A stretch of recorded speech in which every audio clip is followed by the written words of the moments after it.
හරි. ආයුබෝවන් ළමයි. පුතේ අපි විශ්වාස කරනවා පැහැදිලිව ඔයාලට මාව ඇහෙනවා ඇති කියලා.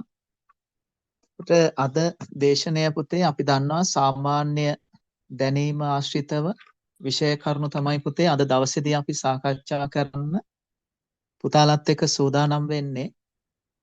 එතකොට ඔයාලත් එක්ක මේ වෙනකොට අපි සාමාන්‍ය දැනීම මං හිතන්නේ දවස් 2ක් විතර සාකච්ඡා කරලා තියෙනවා. අපේ සම්මන්ත්‍රණ දෙකක් අපි සාමාන්‍ය දැනීම සම්බන්ධයෙන් පැවැත්වීමක් සිද්ධ කරලා තියෙනවා. ඒතර පුතේ අද දවසත් අපිට හරි විශේෂ දවසක්. දැන් අපි දන්නවා මේ පළවෙනි කාර්තුවේ නේද? දැන් අද උසස් අධ්‍යාපන ඇමති නේද පුතේ? අපි දන්නවා හරිනි අමරසූරිය වෙනවිය කියා සිටිය අනිවාර්යෙන්ම මේ මුල් කාර්තුව වෙනකොට ගුරුවරුන් බඳවාගෙන අවසන් කරනවා කියලා. ඒතර ඔයාලා දන්නවා පළමු කාර්තුව වෙනකොට ගුරුවරුන් බඳවාගෙන අවසන් කරනවා කියලා තමයි දැන් මේ වෙනකොට රජයේ මතය තියෙන්නේ. ඒතර ඒ නොකියා කියන්නේ ඔයාලගේ විභාගයේ අනිවාර්යයෙන්ම ජනවාරි ගැසට් වෙනවා. ඉතින් පෙබරවාරි වෙනකොට පුතේ ගොඩාක් වෙලාවට ඔයාලගේ විභාගය තියයි. හරිද? ඒතර පළමු කාර්තුව අවසන් වෙන්න ප්‍රථම ඔයාලව බඳවාගෙන අවසන් වෙනවා කියන්නේ මේ මාර්තු අවසානයට පෙර පුතාලව කොහොමත් බඳවාගෙන අවසන් කරනවා. ඉතින් ඒක නිසා මේ පුතේ හරි වැදගත් හැමෝටම මේ ලොකු තරගයක් තියෙනවා පුතා මේ විභාගය ඇතුලේ විශාල අයදුම්කරුවන් පිරිසක් විභාගය සඳහා සහභාගී වෙතයි බලාපොරොත්තුෙන් ඉන්නවා. මේ ප්‍රමාණය ලක්ෂ 2කට අධිකයි. හරිද? ඒක විශේෂ වෙලා තියෙන්නේ පුතේ ඔය ගුරුවරුන්ට අර 3න් 2 හිඟවැටුප ලැබෙයි කියන බලාපොරොත්තුවත් එක්ක අර ගුරු වෘත්තිය පළවෙනි රැකියා 10 අතරට ගේනවා කියපු නිසා මේ ගොඩක් අය දන්නවා දැන් අර හොඳ රැකියාවට වැටුපක් ලැබෙන නිසා රාජ්‍ය සේවයට ලොකු පිරිසක් යොමු වෙන්න මේක හොඳ අවස්ථාවක් කර ගනීවි. ඉතින් ඒක නිසා පුතාලා මුල ඉඳන්ම මේ ටිකක් තරගකාරීව වැඩ කරන්න ආරම්භ කරන්න. හරි. එතකොට ඔයාලත් එක්ක අපේ සාමාන්‍ය දැනීම තමයි සාකච්ඡා කරගෙන ගියේ. ඒතර පුතේ අපි ඔයාලට ලබා දීලා තියෙන පේපරය දැන් මේක පිළිවෙලක් කරන්න අවශ්‍ය නිසා ඔයාලගේ දේශන මාලාව අපි ඔයාලට ලබා දීලා තියෙන පේපරය සාකච්ඡා කරලා අවසන් කරනවා. මේ එතකොට පුතේ අපි මේ පේපරේ මේ වෙනකොට අපි ඔයාලත් එක්ක මේ වෙනකොට ප්‍රශ්න මේ වෙනකොට 21ක් මගේ මතකය හැටියට අපි සාකච්ඡා කරලා ගිය සතියේ අපි MCQ 50ක ප්‍රශ්න පත්‍රයකටත් ගිය සතියේ පිළිතුරු ලබා දීමක් සිද්ධ කරා. ඒතර ළමයි එතනදී මැන බැලුවා ළමයිගේ අවබෝධය කොහොමද කියලා. නේද? අපි දැක්කා පන්තියේ 50න් 40ට වඩා ලකුණු ගත්ත ළමයිකුත් දෙන්නෙකුත් හිටියා. ඉතින් ඒක නිසා පුතේ අපිට ඒකේ මේ රෙකෝඩින් ටික අපි ලබා දීලා තියෙනවා. පුතා අද දවසේදී මම සාමාන්‍ය දැනීම ආරම්භ කරන්නේ 22 වන ප්‍රශ්නේ. හරිද? කාට හරි දේශනය ආරම්භ වීමට ප්‍රථමව මොන හරි ගැටලුවක් තියෙනවා නම් අද දවසේ මගෙන් අහන්න පුළුවන්. මේ මම දැන් කතා කරගෙන යනකොට ඔයාලා මේ වැදගත් දේවල් ටික පුතා කොලයක් අරගෙන සටහන් කරගන්න. ඒත් එක්කම පේපරේ print out එක ළඟ ඇති හැමෝගෙම. ඒතර ඔයාලා මේ print out එක ළඟ තියෙනවා නම් මේ තැන්වල ඔයාලගේ ප්‍රශ්න වලට ආන්සර් එක ඔයාලා ලියා ගන්න. හරි. පුතාලා ඉස්සර වෙලාම මට කියන්නකෝ ක්ලාස් එක ආරම්භයට ප්‍රථම මොන හරි ගැටලුවක් තියෙනවා නම් මගෙන් විමසීමක් කරන්න. මොන හරි මේ වෙනකොට ඔයාලට ගැටලුවක් තියෙනවා නම් පුතේ මගෙන් විමසීමක් කරන්න පුළුවන්. හරි. හරි. පුතේ එහෙම ගැටලුවක් නැතිනම් හරි. මොන හරි ප්‍රශ්නයක් නම් අහන්නකෝ දුව මගෙන්. ඔව් මයික් එක ඔන් කරලා අහන්නත් පුළුවන්. ඔව් පෙර දේශනවල හරි රෙකෝඩින් වල හරි අපි මේ වෙනකොට ලබා දීලා තියෙන ප්‍රශ්න පත්‍රවල හරි එහෙම ප්‍රශ්නයක් තියෙනවා නම් පුතේ විමසීමක් කරන්න. හරි මම දේශනය එහෙනම් ආරම්භ කරනවා. පුතා සාමාන්‍යයෙන් ඔයාලට මම කිව්වා මේ පුතාලත් එක්ක අපි කතා කරා ලංකාවේ වැඩිම ජාතික පාසල් ප්‍රමාණයක් සහ පළාත් පාසල් ප්‍රමාණයක් ඇතුළත් දිස්ත්‍රික්ක පළාත් ටික අපි ගිය සතියේ කතා කරා. එතනදී යම් නිවැරදි කර ගැනීමක් අද අපි හරිම සංඛ්‍යා දත් එක්ක ඔයාලත් එක්ක සාකච්ඡා කරනවා. මේ ඊට කලින් පුතේ අපි ඔයාලට මේ පෙන්වන්නම් ඒක හරි. මෙන්න මේකට ඇවිල්ලා ඔයාලා දැන් වැදගත් දේවල් ටික මම කියන්නේ නැහැ. කොලයක් අරගෙන ලියා ගන්න. හරිද? මං highlight කර කර පෙන්නනවා පුතා. කොලයක් අරගෙන දරුවෝ ලියා ගන්න. ලංකාවේ පුතේ අපි දන්නවා මේ වෙනකොට මුළු පාසල් ගන්න. හරිද? ලංකාවේ මේ වෙනකොට මුළු පාසල් ගණන එතකොට මුළු පාසල් ගණන කියලා මම කියන්නේ මේ පළාත් පාසල් සහ ජාතික පාසල්. හරිද? මේ දත්ත හරියටම ලියා ගන්න. මේවා තමයි ඔයාලගේ විභාගයට ඔයාලා දැන් මාර්තු තියෙනවා නම් ඔයාලගේ විභාගය නැත්තම් පෙබරවාරි පුතාලා මේ දත්ත තමයි විභාගයට ලියන්න ඕනේ. ඒක නිසා මේවා ලියා ගන්න කොලයක් අරගෙන පුතේ වර්තමානයේ කියන්නේ 2025 දැන් මේ ඇවිල්ලා තියෙන කාලය ගත්තට පස්සේ 25 අවුරුද්ද ඉවර වුණානේ.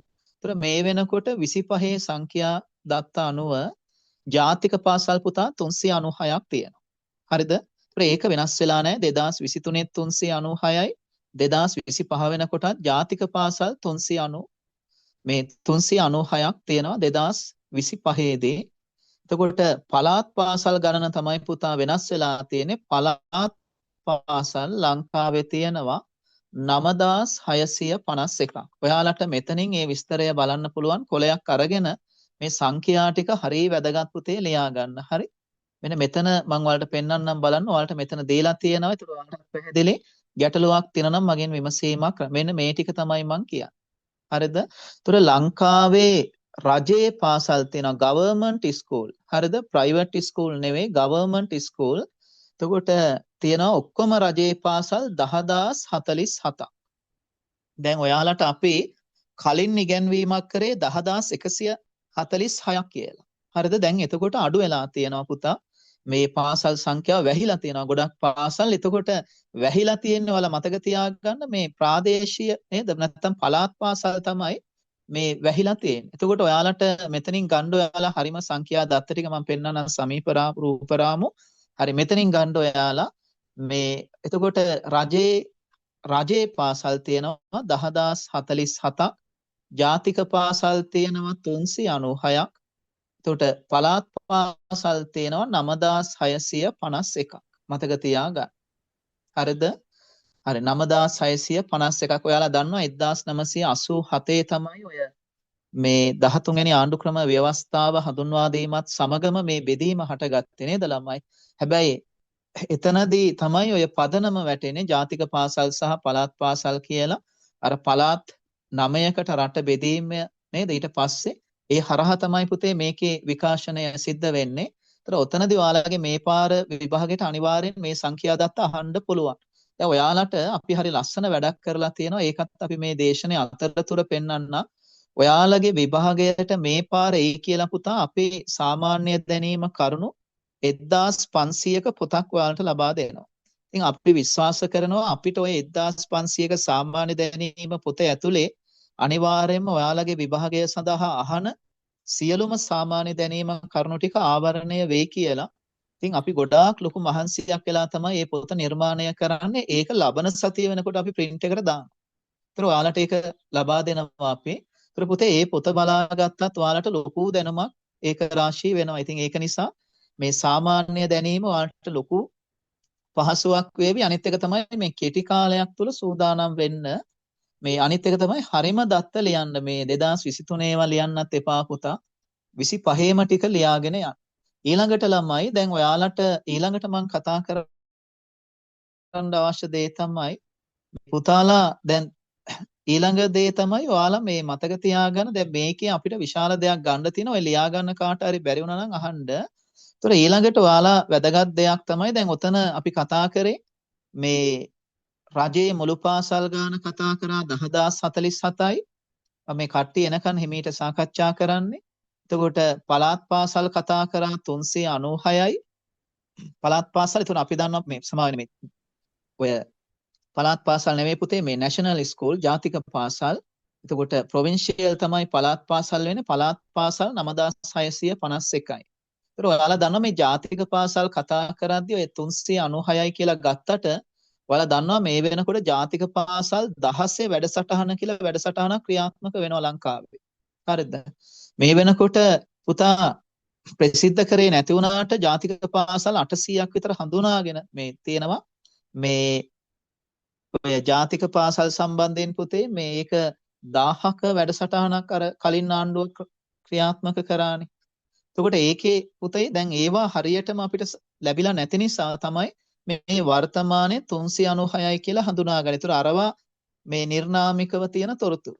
හරිද? දැන් ඇත්තටම ජාතික පාසල් හඳුනාගෙන තියෙනවා 800 ගාණක් මට මතක විදියට 850 ගාණක්. හැබැයි මේ පුතේ අපිට සංඛ්‍යා දත්ත වලට ඇතුළත් කරන්න වෙන්නේ 396යි. මතක තියාගන්න ඔයත් එක්කම අපි කතා කරා ලංකාවේ මේ ජාතික පාසල් කතා කරද්දී අවසාන ජාතික පාසල විශ්වෝදා ජාතික පාසල මතක් කරගන්න. ඒ වගේම පුතේ අපි ඔයාලත් එක්ක කතා කරා මේ ජාතික පාසල වල පුතේ ජාතික කියන කෑල්ල දැන් හලලා තියෙනවා. ඒතුළ දැන් කියන්නේ ප්‍රමුඛ පාසල් කියලා. ජාතික පාසල් නෙවෙයි ප්‍රමුඛ පාසල් කියලා දැන් කියන්නේ. ඒතර මේ වර්ගීකරණය ආවේ පුතා 1987 මේ ඉන්දු ලංකා ගිවිසුමත් එක්ක. ඉතින් ඔයාලා ඔය සම්බන්ධයෙන් මතක තියාගන්න. ඊළඟ දේ තමයි මම ඔයාලත් එක්ක කතා කරන්න ඕනේ මේ ලංකාවේ වැඩිම ජාතික පාසල් ප්‍රමාණයක් තියෙන දිස්ත්‍රික්කය කොහෙද තියෙන්නේ? ඒකත් බලමු පුතා. මෙන්න මෙතන ඔයාලට පෙන්වන්නම් මම ඒ තොරතුරු ටික. දැන් ඕකත් විභාගයට අහන්න පුළුවන්. මේ පාර ලංකාවේ වැඩිම ජාතික පාසල් නැත්නම් නැෂනල් ස්කූල් සහ පළාත් ස්කූල් අපිට දීලා තියෙනවා. දැන් වැඩිම ප්‍රමාණයක් තියෙන දිස්ත්‍රික්කය ඔයාලට මෙතනින් බලන්න පුළුවන්. පළාත් මෙන්න මේ දෙකෙන් බලන්න මේක ජාතික පාසල්. මේ පැත්තේ තියෙන පුතේ පළාත් පාසල්. හරිද? ඒතර ඔයාලා දැන් මේ සංඛ්‍යා දත්තත් එක බැලුවම අපිට තේරෙනවා මේ තියෙනවා කොළඹ දිස්ත්‍රික්කයේ තමයි මේ වැඩිපුරම පුතේ ජාතික පාසල් ප්‍රමාණයක් තියෙන 39ක් තියෙනවා. හරිද? මේ කොළඹ දිස්ත්‍රික්කයේ තමයි වැඩිපුරම ජාතික පාසල් ප්‍රමාණයක් තියෙන්නේ 39ක් තියෙනවා. එතකොට ගාල්ල දිස්ත්‍රික්කයේ බලන්න ඔයාලා කැන්ඩි තියෙනවා 36ක්. මේ ගාල්ල දිස්ත්‍රික්කයේ තමයි පුතේ ගොඩක් ඔය කතා කරගෙන හිටියේ. හැබැයි ගාල්ල දැන් පුතේ ගාල්ල තියෙන්නේ 30යි. හරිද? මතක තියාගන්න ගාල්ල 30යි ජාතික පාසල් තියෙන්නේ. මේවා හරිම සංඛ්‍යා දත්ත. එතකොට ඔයාලා මතක තියාගන්න කොළඹ තමයි වැඩිපුරම ජාතික පාසල් ප්‍රමාණයක් තියෙන්නේ. ඉතින් විභාගයට අහන්න පුළුවන් ඔයාලගෙන් මෙහෙම ප්‍රශ්නයක් මේ ලංකාවේ ජාතික පාසල් සංඛ්‍යාව 396යි. එතකොට වැඩිම ජාතික පාසල් ප්‍රමාණයක් තියෙන දිස්ත්‍රික්කය කොහෙද කියලා. එන මතක තියාගන්න වැඩිම ජාතික පාසල් ප්‍රමාණයක් තියෙන දිස්ත්‍රික්කය තමයි කොළඹ දිස්ත්‍රික්කය. එතකොට ඔයාලගෙන් ඊළඟට අහන්න පුළුවන් ළමයි මේ කොච්චරද සංඛ්‍යාව කියලා ඔයාලා මතක තියාගන්න 39ක්. එතකොට ඔතනම අනිත් පැත්ත බලන්න අඩුම ජාතික පාසල් ප්‍රමාණයක් තියෙන දිස්ත්‍රික්ක දෙකක් තියෙනවා. එකක් තමයි මුලතිව්. එතකොට මේ දෙකම හරි. එකක් තමයි මුලතිව්. මේවා ලියා ගන්න හැමෝම බැරි නම් මගෙන් අහන්න කෝල් එකක් මේ නැතුව මේ මයික් එක ඔන් කරලා හරි අහන්න පුතේ. මේ මෙතනදී ඔයාලා බලන්න. එතකොට මෙතන හරි වැදගත් අපිට. මේ ඒ වැදගත් එක තමයි මේ අඩුම ජාතික පාසල් තියෙන දිස්ත්‍රික්කේ. සාමාන්‍යයෙන් පුතේ ව්‍යවහාරේ අපි භාවිතා කරන කිලිනොච්චිය කියලා. ඒතර ඔයාලට පේනවා මේ කිලිනොච්චිය සහ මුලතිව් කියන දෙකේම මේ නම්බර් නේද පුතේ අපිට අංක මේ ඔව් අනේ කොළඹ පුතේ ආච්චි කියලා තියෙන ටැග් එක ගෙන ගන්න මට ආච්චි හරි අහගමු අපේ මේ ඔව් බලන්න මම ආයෙත් කියන්නම් ඒක හරි මේ ඔව් හරි ප්‍රශ්න තියෙනවා නම් පුතේ මයික් එක ඔන් කරලා අහන්න දරුවෝ මේ හරි මම කතා කර හිටියේ ඔයාලත් එක්ක මේ ජාතික පාසල් සම්බන්ධයෙන් තමයි කතා කර හිටියේ. එතකොට ඔයාලට මම මතක් කරේ දැන් ඔයාලගේ විභාගෙට අහන්න පුළුවන් ওই ජාතික පාසල් සම්බන්ධයෙන් මෙන්න මේ ප්‍රශ්න ටික තමයි අහන්නේ. එක්කෝ අහනවා ජාතික පාසල් සංඛ්‍යාව ලංකාවේ කීයක් තියෙනවද කියලා. එතකොට ඔයාලගේ පිළිතුර වෙන්න ඕනේ 396යි. හරිද? ලංකාවේ ජාතික පාසල් තියෙන්නේ 396යි. එතකොට මේ ජාතික පාසල් 396ම පළාත් 9කට බෙදලා තියෙනවානේ. ඒතර ඔයාලගෙන් අහන්න පුළුවන් වැඩිම ජාතික පාසල් ප්‍රමාණයක් තියෙන දිස්ත්‍රික්කය මොකක්ද කියලා. ඒතර ඔයාලට මම මේ සංඛ්‍යා දත්ත පෙන්නලා පහෙන් සංඛ්‍යා දත්ත තනට එතනදී හඳුනා ගන්න පුළුවන් බලන්න ඉතාම පැහැදිලි මේ 2025 සංඛ්‍යා දත්ත වල අපිට දීලා තියෙනවා කොළඹ දිස්ත්‍රික්කයේ තමයි වැඩිපුරම ජාතික පාසල් ප්‍රමාණයක් තියෙන 39ක්. හරිද 39ක් තියෙනවා කොළඹ දිස්ත්‍රික්කයේ පුතේ ජාතික පාසල්. හරිද? ඒතර ඔයාලගෙන් විභාගයට ඇහුවොත් ඉන්නහයි වැඩිපුරම ජාතික පාසල් තියෙන්නේ මොන දිස්ත්‍රික්කයේද? කොළඹ දිස්ත්‍රික්කය. එහෙම නැතිනම් විභාගයට අහන්නේ අඩුවෙන්ම ජාතික පාසල් තියෙන දිස්ත්‍රික්කය. එහෙනම් අඩුම ජාතික පාසල් ප්‍රමාණයක් තියෙන දිස්ත්‍රික්කය තමයි ඔයාලා මෙතනින් බලන්න මේ අඩුම තියෙනවා පුතා අංක 3. ඒ කියන්නේ මේ ජාතික පාසල් තියෙන දිස්ත්‍රික්ක දැන් මෙතන අපිට දීලා තියෙනවා මේ දිස්ත්‍රික්ක 25ටම මෙතන තියෙනවා බෙදලා දීලා. ඒතර එතන තියෙනවා මේ අඩුම තියෙන කිලිනොච්චියයි මුලතිව්වයි. ඒතර දෙකම දැන් ඔයාලා මතක තියාගන්න ඕනේ. ඒතර ඔයාලට උත්තරවල ඉරි ගහන්න දෙනකොට එක්ක කිලිනොච්චිය දෙයි. එහෙම නැතිනම් පුතා මුලතිව් දෙයි. හරිද? ආන්සර්ස් ඔය දෙකම දෙන එකක් නැහැ. දැන් උත්තර 4ක් දෙනවනේ. උත්තර 4 එක්ක මුලතිව් තියෙයි නැත්තම් කිලිනොච්චිය තියෙයි. ඒතකොට මේක ඊට වඩා අඩු එකක් නෑ පුතා. ඊළඟට මේ බලන්න. දැන් ඔයාලා ඉන්න දිස්ත්‍රික්කේ මෙතනින් බලන්න පුළුවන්. හරිද? ඊළඟට ඔයාලා බලන්න වැඩිපුරම මේ ප්‍රොවින්සියල් ස්කූල්ස් වැඩිපුරම මේ පළාත් පාසල් ප්‍රමාණයක් තියෙන කොහෙද බලන්න. ජාතික පාසල් නෙවෙයි පළාත් පාසල් තියෙන මොන දිස්ත්‍රික්කයේද? ඒතර ඔයාලට බලන්න පුළුවන් එතනදී මේ සාමාන්‍ය වැඩිම ගත්තට පස්සේ පුතේ ඔයාලා බලන්න මෙතනදී වැඩිපුරම තියෙන්නේ කොහෙද? මේ කුරුණෑගල තමයි මට මතක විදිහට තිබ්බේ. මේකේ කුරුණෑගල අපි බලමු. ඔ මේ තියෙන පුතේ කුරුණෑගල. බලන්න ඔයාලා කුරුණෑගල තමයි වැඩිපුරම මේ පළාත් පාසල් ප්‍රමාණයක් තියෙන 837ක්. ඔන්න ඔය ප්‍රශ්න ටික තමයි ඔයාලට විභාගෙදී අහන්න පුළුවන්. ඔතනින් බැහැර ප්‍රශ්නයක් අහන්නේ නැහැ. හරිද? ඔය ප්‍රශ්න ටික තමයි පුතාලාගෙන් අහන්නේ. එක්කෝ අහයි ජාතික පාසල් වැඩිම තියෙන්නේ කොහෙද කියලා. කොළඹ දිස්ත්‍රික්කයේ අපි දන්නවා 39යි. නේද? එතකොට අඩුම තියෙන්නේ කිලිනොච්චිය සහ මුලතිව් නේද? අංක 3යි. නැත්තම් පාසල් ප්‍රමාණය 3ක්. එතකොට පළාත් පාසල් ගත්තම වැඩිපුරම තියෙන දිස්ත්‍රික්කය තමයි පුතා කුරුණෑගල දිස්ත්‍රික්කය. අඩුවෙන්ම කොහෙද තියෙන්නේ බලන්න. ඔයාලට අඩුවෙන්ම බැලුවට පස්සේ ඔයාලට මෙතන පේනවා 100 ගණන් තියෙනවා. මේ බලන්න අඩුවෙන්ම ගත්තට පස්සේ අපේ මේ 127 තියෙනවා මන්නාරම.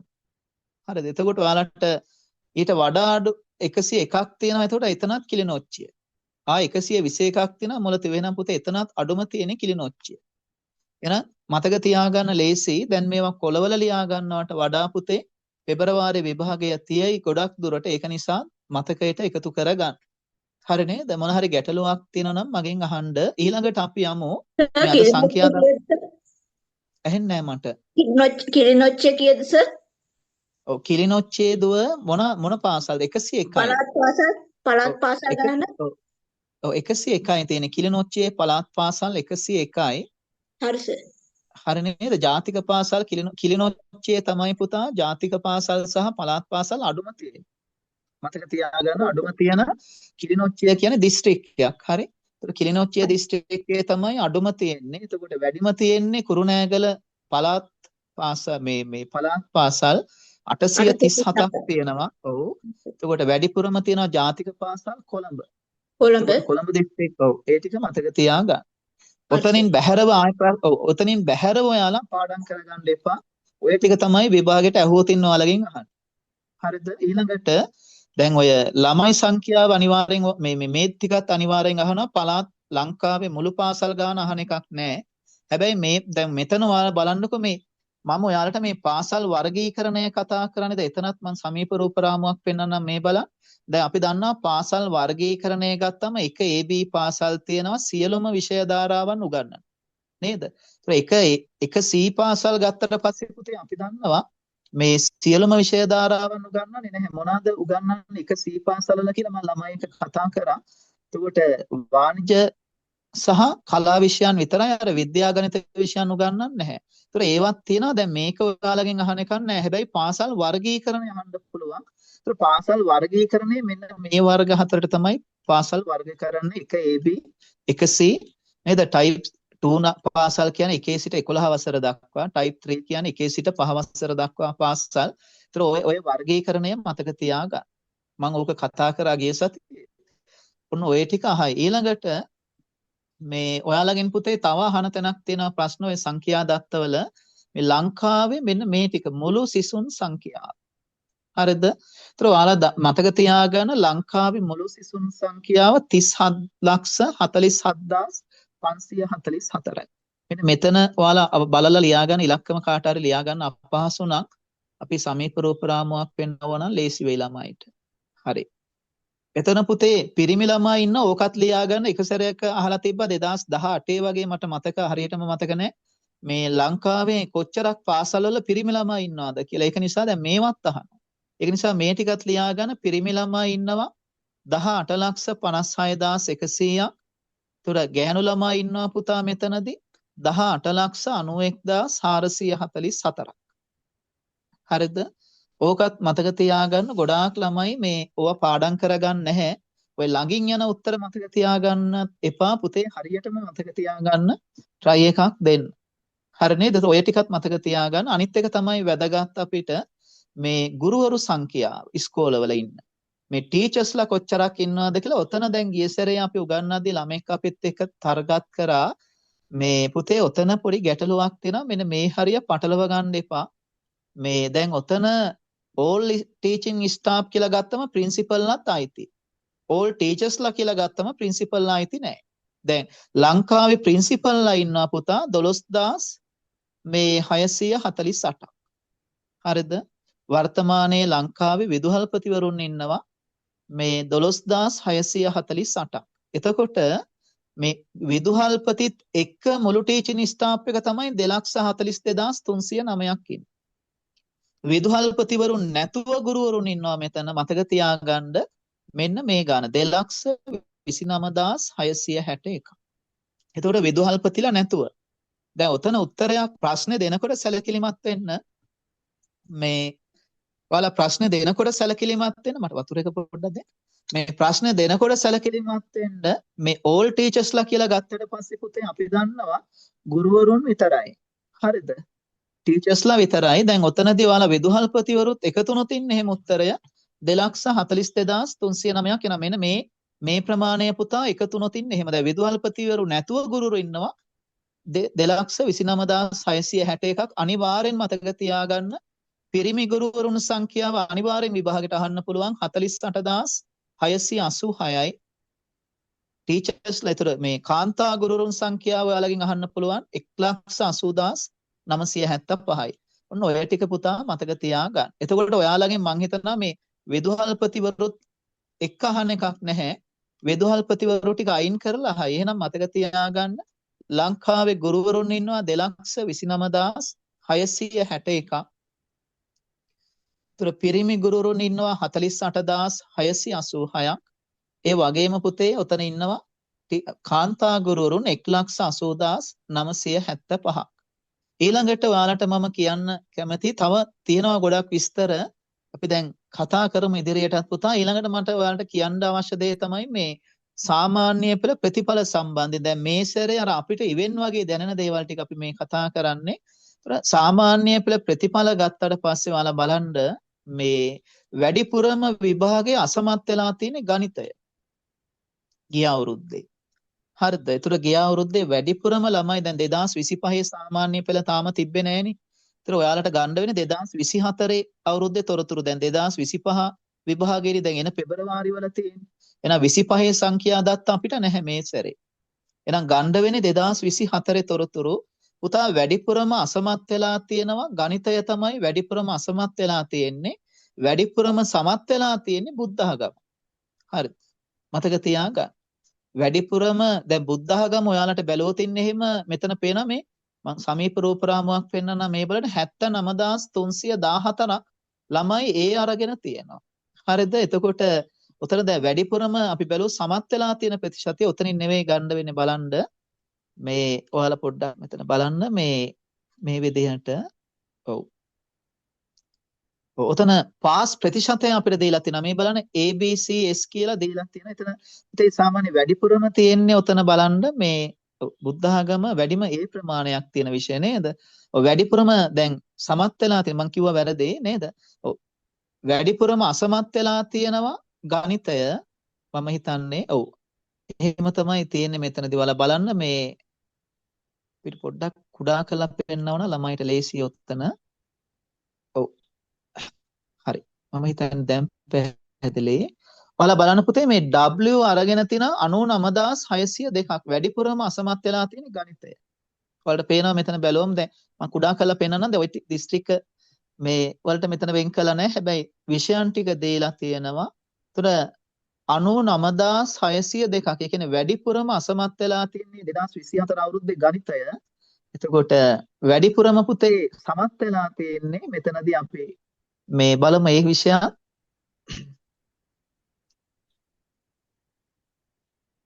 ඔව් ඒතර අඩුවෙන්ම මේ උතන දැන් බලන්න වෙන්නේ අපිට පුතේ බුද්ධ ආගම තමයි ගන්න වෙන්නේ මේ හේතුව දැන් අර සහභාගී වුණ ළමයි එක තමයි පුතේ සමත් ප්‍රතිශතය මෙතන ගන්න වෙන්නේ. එතන දීලා තියෙන මේ පාස් ප්‍රතිශතයක් එක අපි බලමු එතන සංඛ්‍යා ටික සංසන්දනාත්මකව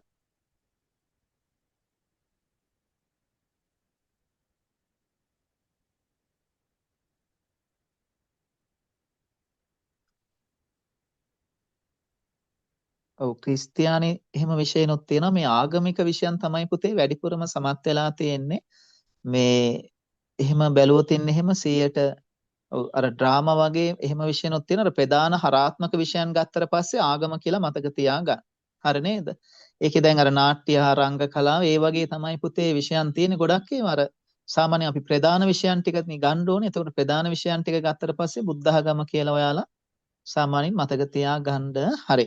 ඒතර ඔන ඔය ටික පුතේ ඔයාලා මතක තියාගන්න. දැන් ඊළඟට මම කියන්න ඕනේ ඔයාලට පුතේ තව දෙයක් මේ දැන් මේකේ ගොඩාක් තොරතුරු තියෙනවා. අපි මේකේ ඔයාලට ඒ දවසට ටික ටික කතා කරගෙන යන්නම්.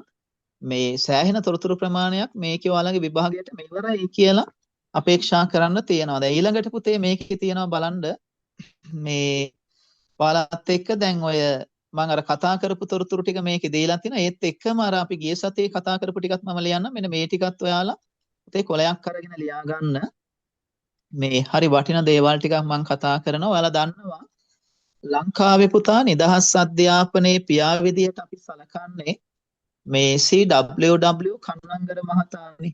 ඒතර ඔයාලගේ විභාගයට ආය අහන්න පුළුවන් ඔය කන්නංගර මහතා සම්බන්ධයෙන් ඔයාලගේ විභාගයට අනිවාර්යයෙන්ම ප්‍රශ්නයක් එනවා. එතකොට මේ දැන් අපි දන්නේ නැහැ පුතා මොන ප්‍රශ්නේ අහයිද කියලා. දැන් මෑත ඉතිහාසයේ ගත්තට පස්සේ ඔයාලගේ විභාගය තුල මේ මෙතුමාට කරන ගෞරවයක් විදිහටද දන්නේ නැහැ. හැම සැරේම අහලා තියෙනවා මේ කන්නංගර මහතා සම්බන්ධයෙන් තොරතුරු සෙට් එකක්. ඒක නිසා අපි තීරණය කරා එතුමා සම්බන්ධයෙන් සියලුම තොරතුරු ටික ඔයාලත් එක්ක සාකච්ඡා කරන්න. ඒතර ඔයාලා මම මේ දැන් කතා කරගෙන යන්නම්. ඔයාලා පුතේ ලියා ගන්න. මම එයාගේ උපන්දිනේ ඉඳන් එයා සම්බන්ධයෙන් තියෙන සියලුම දේවල් ටික කියනවා. ඒතර ඔයාලා ඒ ටික ලියාගෙන යන්න. මොන හරි දෙයක් මේ සැරේ පුතේ විභාගෙට මෙතුමා සම්බන්ධයෙන් අහන නිසා. ඔයාලා ලියා ගන්න මෙහෙම මේ එතකොට පුතේ මම උපන්දිනේ ඉඳන්ම කියනවා මේ CWW කන්නංගර මහතා තමයි ලංකාවේ මේ නිදහස් අධ්‍යාපනයේ පියා ලෙස සලකන්නේ. ඒතර මෙතුමාගේ උපන්දිනය තමයි 1884 ඔක්තෝබර් 13. පුතාලා ලියා ගන්න 1884 ඔක්තෝබර් 13 තමයි මේ කන්නංගර මහතාගේ උපන්දිනයේ විදියට අපිට හඳුනා ගන්න පුළුවන්. 1884 ඔක්තෝබර් 13. මෙතුමා පුතා පාසල් ගිහිල්ලා තියෙන්නේ මේ ගාල්ල රිච්මන්ඩ් විද්‍යාලයට. මෙතුමා පාසල් ගිහිල්ලා තියෙන්නේ ගාල්ල රිච්මන්ඩ් විද්‍යාලයට.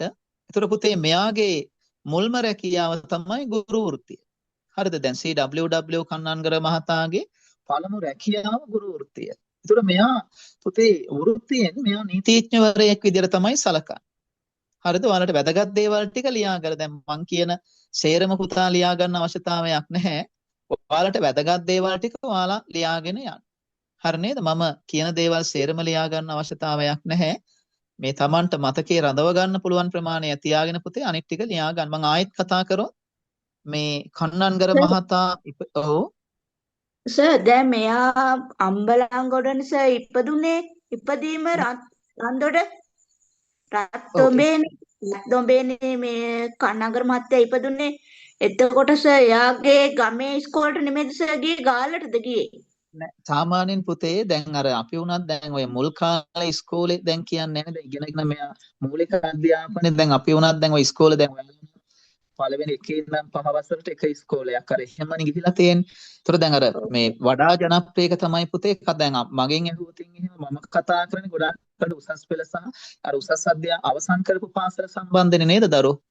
අර එතකොට අපිට ගන්න වෙන්නේ මෙයාගේ අවසන් කාලේ අර දැන් මෙයාගේ මුල්ම පාසල් ජීවිතය නෙමෙයි පුතේ අර අපිට දැන් විභාගයකට තොරතුරක් ඇහුවොතින් එහෙම ගාල්ල රිච්මන්ඩ් කියලා ගන්න. හරි නේද? හරි. එතකොට පුතේ උපන් දිනේ 1884 ඔක්තෝබර් 13 කියලා කතා කරේ. මේ එතකොට මෙයාගේ විද්‍යාලය අනිවාර්යයෙන්ම ගාල්ල රිච්මන්ඩ් විද්‍යාලය කියලා පුතේ ගන්න. මුල් කාලේ පාසල් ගන්න එපා. ඊළඟට මෙයාගේ පළමු රැකියාව මම මතක් කරේ ගුරු වෘත්තිය. හැබැයි මෙයා වෘත්තීමය පුතේ නීතිඥවරයෙක් විදියට තමයි සලකන්නේ. ඒතර මෙයාගේ විශේෂත්වය තමයි පුතේ මෙයා මේ ලංකාවේ ව්‍යවස්ථාදායක සභාවට තේරේපත් වෙනවා. ඒතර මෙයා පුතේ ලංකාවේ ව්‍යවස්ථාදායක සභාවට තේරේපත් වෙන වර්ෂය ගොඩාක් සැර අහලා තිබ්බා. ඒ වර්ෂය තමයි 1923. හරිද?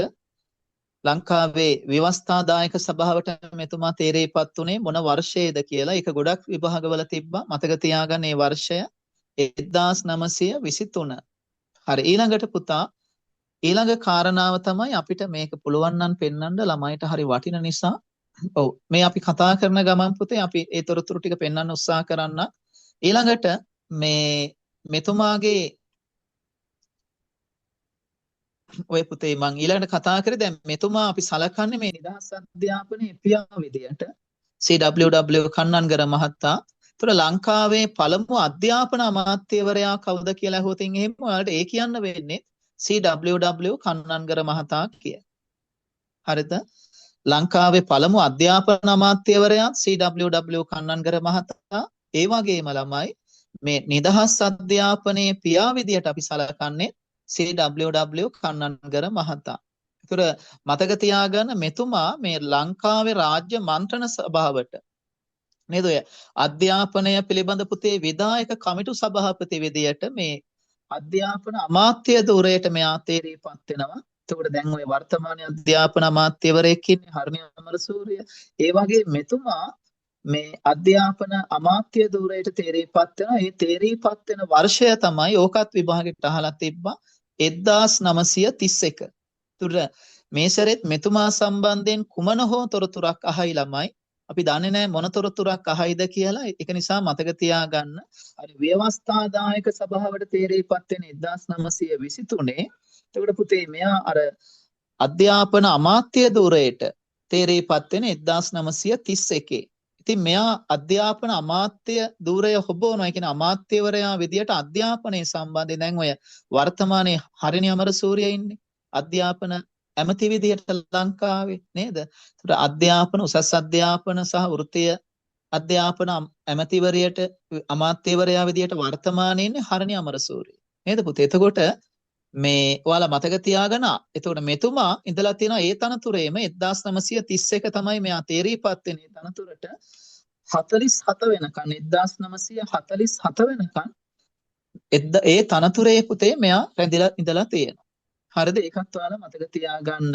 ඔන්න ඕක ඊළඟට අහයි මෙයා මුල්ම දැන් මෙයා සාමාන්‍ය පුතේ CWW කන්නන්ගර මහතාගේ මේ දෙමාපියන් සම්බන්ධයෙන් විභාගෙට නම් මං හිතනවා අහන්නේ නැති වේවි. ඔය ඩැනියල් තමයි පුතේ මෙයාගේ පියාගේ නම ඩොන් ඩැනියල් විජයකෝන් කියලා කියන්නේ. ඒතර මෙයාගේ මවගේ නම මේ එමලි විජයකෝන් කියලා කියන්නේ. හරිද? විභාගයට අහන එකක් නෑ. අර මෙතුමාට කරන ගෞරවයක් විදියට නේද? ඔයාලා අපි හැමෝම නිදහස් අධ්‍යාපනයේ භුක්ති විඳ ළමයි විදියට අපි පුතා මෙතුමාට ගෞරවයක් විදියට මෙතුමා සම්බන්ධයෙන් දේවල් මතක තියාගන්න. දැන් මෙයාගේ පියාගේ නම Don Daniel Wijayakoon. Don Daniel Wijayakoon තමයි මෙයාගේ පියාගේ නම. මවගේ නම Emily Wijayakoon. Don Daniel Wijayakoon, Emily Wijayakoon. ඒතර මෙතුමා පුතා මේ මිය ගිහිල්ලා තියෙන්නේ 1969.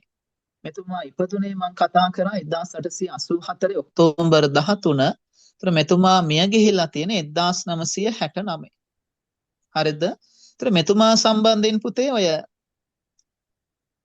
දැන් ඔය මෙයාගේ මුල් අකුරු වලින් දැන් ඔය දැන් CWW කන්නන්ගර කියලානේ අපි කියන්නේ. ඒතර මෙයාගේ ඔය මුල් අකුරු වලින් CWW ඔය ඒ කෑල්ලෙන් අදහස් වෙන මේ ක්‍රිස්ටෝෆර් විලියම් විජයකෝන් කිය. හරිද? මේ දැන් අර වාසගම වගේ තමයි දැන් ක්‍රිස්ටෝෆර් විලියම් විජයකෝන් අර අපි කියන්නේ දැන් ඔය RM නම් මුදියන්සේලාගේ ඔය වගේ ළමයි මෙතන ක්‍රිස්ටෝෆර් විලියම් විජයකෝන් කියලා තමයි ඔය සාමාන්‍ය යාගේ සම්පූර්ණ නම. එතකොට ඉතිරි ටික ඔය විදිහට ගන්න ගලපාගෙන ඕනනම් අහන එකක් නැහැ. හැබැයි මෙන්න මේක අහලා තිබ්බා විභාගෙට. මට කවුරු හරි දන්නවා නම් පිළිතුරක් කියන එදා මම කතා කරා. මේ කන්නන්ගර මහතාගේ අධ්‍යාපන දර්ශනය සම්බන්ධයෙන් අපි කතා කරා. නේද? එදා මම ඔයාලට ප්‍රශ්නයක් විදිහටත් කතා කරා. මට මතක විදිහට අපේ ප්‍රශ්න 50 49 වන ප්‍රශ්නය මේ CWW කන්නන්ගර මහතාගේ අධ්‍යාපන දර්ශනය තමයි මේ ශිෂ්‍යයාගේ හිස අත හදවත වර්ධනය කිරීම. මතක තියාගන්න. ඒතර එයාගේ දර්ශනය තමයි එයාගේ දැක්ම තමයි හිස අත හදවත ළමයිගේ වර්ධනය කිරීම. හදවත වර්ධනය කරනවා, හිස කියන්නේ ඔළුව බුද්ධිය වර්ධනය කරනවා ඒ වගේම අත වර්ධනය කරනවා කියන මොකක් හරි වෘත්තීය ශාස්ත්‍රයකට ළමයව යොමු කිරීමක් සිද්ධ වෙනවා. ඒතර සරලව ගන්න එපා පුතා විශාල අර්ථයක් තියෙනවා. හිස කියන්නේ බුද්ධිය වර්ධනය කරනවා. හදවත කියන්නේ ඔයාලා දන්නවා නේද? මනුෂ්‍යත්වය වර්ධනය කරනවා. ඒ වගේම ළමයි අත කියන්නේ වෘත්තීමය හුරුවක්. දැන් අපි දන්නවා පුතේ අතීතයේ ගත්තට පස්සේ දැන් ඔය විශාල ප්‍රමාණයක් නේද? දැන් අර පුද්ගලයෙක් වටා ගොඩ නැගිච්ච දෙයක් කියලා. දැන් අපේ මුතුන් මිත්තන් ගත්තම එයාලට භාෂාවක් පුළුවන් නේද? වඩු වැඩක් පුළුවන්, මේසන් වැඩක් පුළුවන්, හැමදේම පුළුවන්. අන්න ඒ වගේ ශිෂ්‍යයෙක් නිර්මාණය කරන එක තමයි මෙතුමාගේ දර්ශනය. හරිද? එතකොට ඔයාලා මතක තියාගන්න පුතේ මෙයාට තානාපති ධූරයක් ලැබිලා තියෙනවා. ඕකත් විභාගයට අහලා තිබ්බා. මොකද්ද රට කියලා? මෙයා තානාපති ධූරය හොබෝපු මතක තියාගන්න ඉන්දුනීසියා. හරිද? තානාපති ධූරය හොබවලා තියෙනවා මෙයාගේ ජීවිත කාලය තුළ ඒ තානාපති ධූරය ඉන්දුනීසියාව. එතකොට මේ මෙරට ප්‍රථම පුතා මම එදා කතා කරා මධ්‍යම මහාවිද්‍යාල සංකල්පය. ලංකාවේ මුල්ම මධ්‍යම මහාවිද්‍යාලය මම එදා කතා කරා ඔයාලත් එක්ක. එතකොට මේ මධ්‍යම මහාවිද්‍යාල ආරම්භ කරෙත් මෙතුමා. හරිද? ලංකාවේ මේ මධ්‍යම මහාවිද්‍යාල කියන සංකල්පය ආරම්භ කරේ CWW කන්නන්ගර මහතා. ඒතර ඔයාලට තව මෙතුමා සම්බන්ධයෙන් පුතේ අපිට ඔය ගන්න වෙන්නේ ඔන්න ඔය වගේ තොරතුරු තමයි. හැබැයි තව ගොඩාක් තියෙනවා. මේතොර දැන් ඔයාලට මෙතුමා අහන්න පුළුවන් විභාගෙට දැන් මම කිව්වා මධ්‍යම මහාවිද්‍යාල ආරම්භ කළේ මෙතුමා. ඒතර මධ්‍යම මහාවිද්‍යාල ආරම්භ කළේ මොන වර්ෂයේද කියලා. මතක තියාගන්න 1943. මධ්‍යම මහාවිද්‍යාල ආරම්භ කළේ 1943. හරිද? එතකොට මේ ඔය ප්‍රථම මධ්‍යම මහාවිද්‍යාලය තමයි පුතේ මෙයාට ගෞරවයක් විදිහට මතුගම CWW කන්නන්ගර මධ්‍යම මහාවිද්‍යාලය කියලා කියන්නේ. ලංකාවේ 1943 තමයි ආරම්භ කළේ. මෙතුමාගේ නමින්ම CWW කන්නන්ගර මධ්‍යම මහාවිද්‍යාලය මතුගම තමයි තියෙන්නේ. ඒක තමයි ලංකාවේ පළවෙනිම මධ්‍යම මහාවිද්‍යාලය. හරිද පුතා? ප්‍රශ්න තියෙනවා නම් දරුවෝ අහන්න. මේ අනිත් එක තමයි දැන් ඔය විභාගෙට තව අහන්න පුළුවන් මෙතුමා සම්බන්ධයෙන් මේ එතකොට දැන් මෙරට ප්‍රථම ජාතික පාසලක් මතුගම කන්නන්ගර ජාතික පාසල කියලා මතක තියාගන්න. හරිද? මෙරට ප්‍රථම මධ්‍යම මහාවිද්‍යාලයක් මතුගම CWW කන්නන්ගර මධ්‍යම මහාවිද්‍යාලය. ඒතර මෙරට ප්‍රථම ජාතික පාසල් ගත්තාම පළවෙනිම ජාතික පාසලත් මතුගම කන්නන්ගර ජාතික පාසල. එතකොට ඔතෙන්ටම මම පොඩි දෙයක් එකතු කරන්නම් පුතේ. ඔයාලට මේ මතක ඇති ඔය පාසල් ළමුන්ට දිවාහාරය ලබා දුන්නෙත් ඔය වර්ෂවලම 1950. හරිද? 1950 තමයි පුතේ පාසල් වල ළමුන්ට දිවාහාර ලබා දුන්නේ. ඉතින් ඔය සම්බන්ධයෙන් දරුවෝ මතක තියාගන්න. හරි අපි යමු දැන් අද දවසේ අපේ සාමාන්‍ය දැනීම ප්‍රශ්න පත්‍රය කතා කරන්න. මම ඔය අතිරේක විදිහට ඔයාලත් එක්ක කතා කරේ. හරි අද යමු පුතේ අපි මේ 22 වන ප්‍රශ්නයට. හරි මේවට උත්තර දෙන්න අපේ ළමයිට අවස්ථාව තියෙනවා. පාසලක සිසුන්ගේ මේ නම් ඇතුළත් කිරීමේ ලේඛනය. මේ අධ්‍යාපනික කරුණු පුතේ අපි අනිවාර්යෙන් කතා කරන්න ඕනේ. ඔයාලගේ පේපරේ 95%ක්ම තියෙන්නේ අධ්‍යාපනයේ සම්බන්ධයෙන් අහන ප්‍රශ්න නිසා. ඉතින් අපි දන්නවා පුතේ පාසලක ළමයිගේ නම් ඇතුළත් කරන ලේඛනය තමයි නම් පොත කියන්නේ. ශිෂ්‍ය නාම ලේඛනය. 22ට එනකන් අපි කතා කරා 21ට එනකන් නේද? ඔව් 22ට ලියන්න පුතේ පාසලක සිසුන්ගේ නම් ඇතුළත් කිරීමේ ලේඛනය. ඔයාලා ලියන්න. ඔය නම් පොත එකට කියන්නේ අපි ශිෂ්‍ය නාම ලේඛනය කියලා. අපි දැන් මේ පිළිවෙලක් වෙන්න පුතේ මේකේ විශාල ප්‍රශ්න ප්‍රමාණයක් තියෙනවා. දැන් අපි පුළුවන් ප්‍රමාණයක් කතා කරමු. දැන් ඒත් එක්කම ඔයාලට අපි ලස්සන වැඩක් හදලා තියෙනවා. ඒකත් පොඩ්ඩක් අපි පෙන්වන්නම් මේ අතරතුර මේ ඔයාලට දැන් පාඩම් කරන්න ලේසි වෙන්න මේ අපි ඒකත් පෙන්වන්නම් මේ අතරතුර මේ බෙදලා තියෙනවා පුතා ඔයාලට මේ හරි පහසුවක් වෙන්න මේ එතකොට ඔයාලට තේරුම් ගන්න ලේසි වෙවි අපි බෙදුවා මේ එතකොට එකකින් අපි ප්‍රශ්න 150ක් සමහරක් ඒ වගේ 200ක් දැන් ඓතිහාසික තොරතුරු ඊට පස්සේ ආර්ථිකමය තොරතුරු ඒ වගේ පුතේ අධ්‍යාපනික තොරතුරු අපි බෙදලා කාණ්ඩ 8කට ලබා දෙන ඒ වගේම ඔයාලට දැන් ඉදිරි සතියේ ලබා දෙන්නම් පසුගිය විභාග ප්‍රශ්න පත්‍ර 3ක් අපි. ඒතර ඔයාලා ඒවා උත්තර ලියන්න අපි ජනවාරි මාසෙම ඉගෙනගෙන අවසන් කරමු. ආයේ අපිට පෙබරවාරි උගන්වන්න දෙයක් නැති කරගමු. හරි.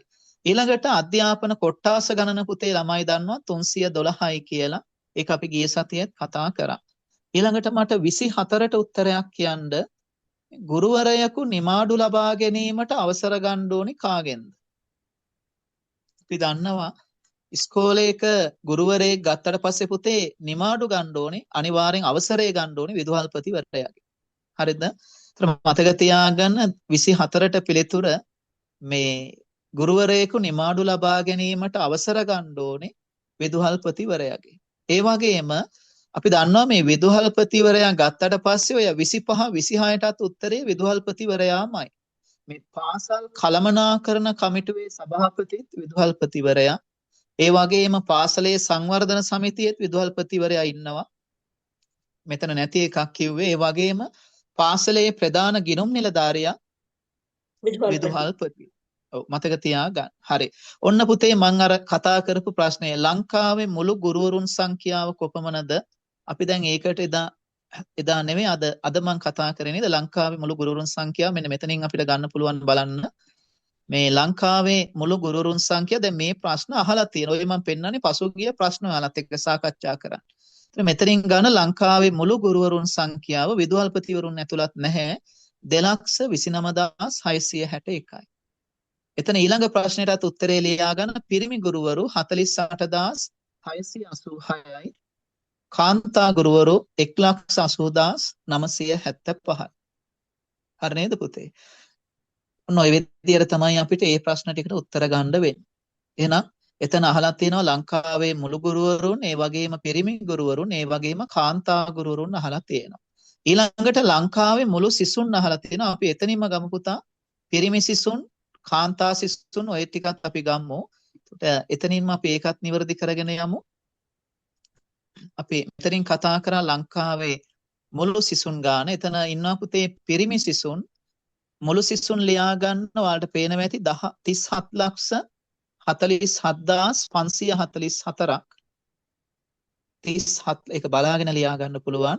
මේ 37යි 47යි 554ක්. 37,47,544ක්. එතකොට පිරිමි ගුරුවරු ඉන්නවා 18,56,100ක්. මේ සමා වෙන මේ ගුරුවරු නෙමෙයි මේ ළමයි පුතේ සමාන ළමයි මේ all students male studentsලා මේ female studentsලා කියලා දීලා තියෙන. ඒතර මේ පිරිමි ළමයි 18,56,100යි. මේ කාන්තාවන් මේ කාන්තා ළමුන් ඒතර ගෑනු ළමයි 18,91,444යි. හරි නේද?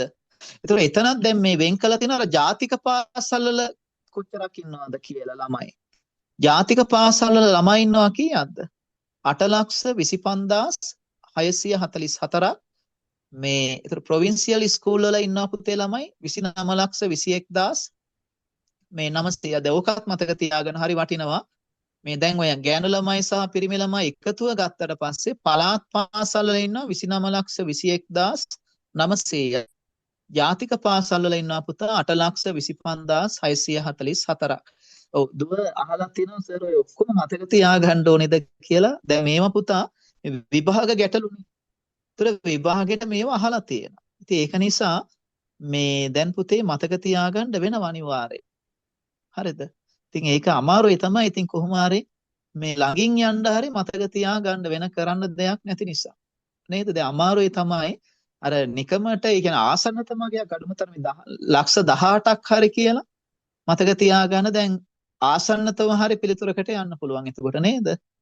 මේ ඔන්න පුතේ අපි එනම් 30 31 32 සේරම කතා කරා. ඊළඟට අපි දන්නවා ලෝකයේ වැඩිපුරම පාසල් සංඛ්‍යාවක් පුතා මේ පාසල් පවත්වන රට මොකද්ද? ජපානය නේද? වැඩිම දින ප්‍රමාණයක් නේද? ලංකාවේ අපි දන්නවා පුතේ සාමාන්‍යයෙන් පාසල් පැවැත්වෙන දින ගණන 210යි. නේද? ලංකාවේ වර්ෂයකට පාසල් පැවැත්වෙන දින ගණන 210යි. සාමාන්‍යයෙන් 210යි. එතකොට පුතේ වැඩියෙන්ම මේ දින ප්‍රමාණයක් පාසල් පවත්වන ජපානය තමයි පුතේ අවුරුද්දකට දින 240ක් ළමයින මේ පාසල් එන්න ඕනේ. ඔව්.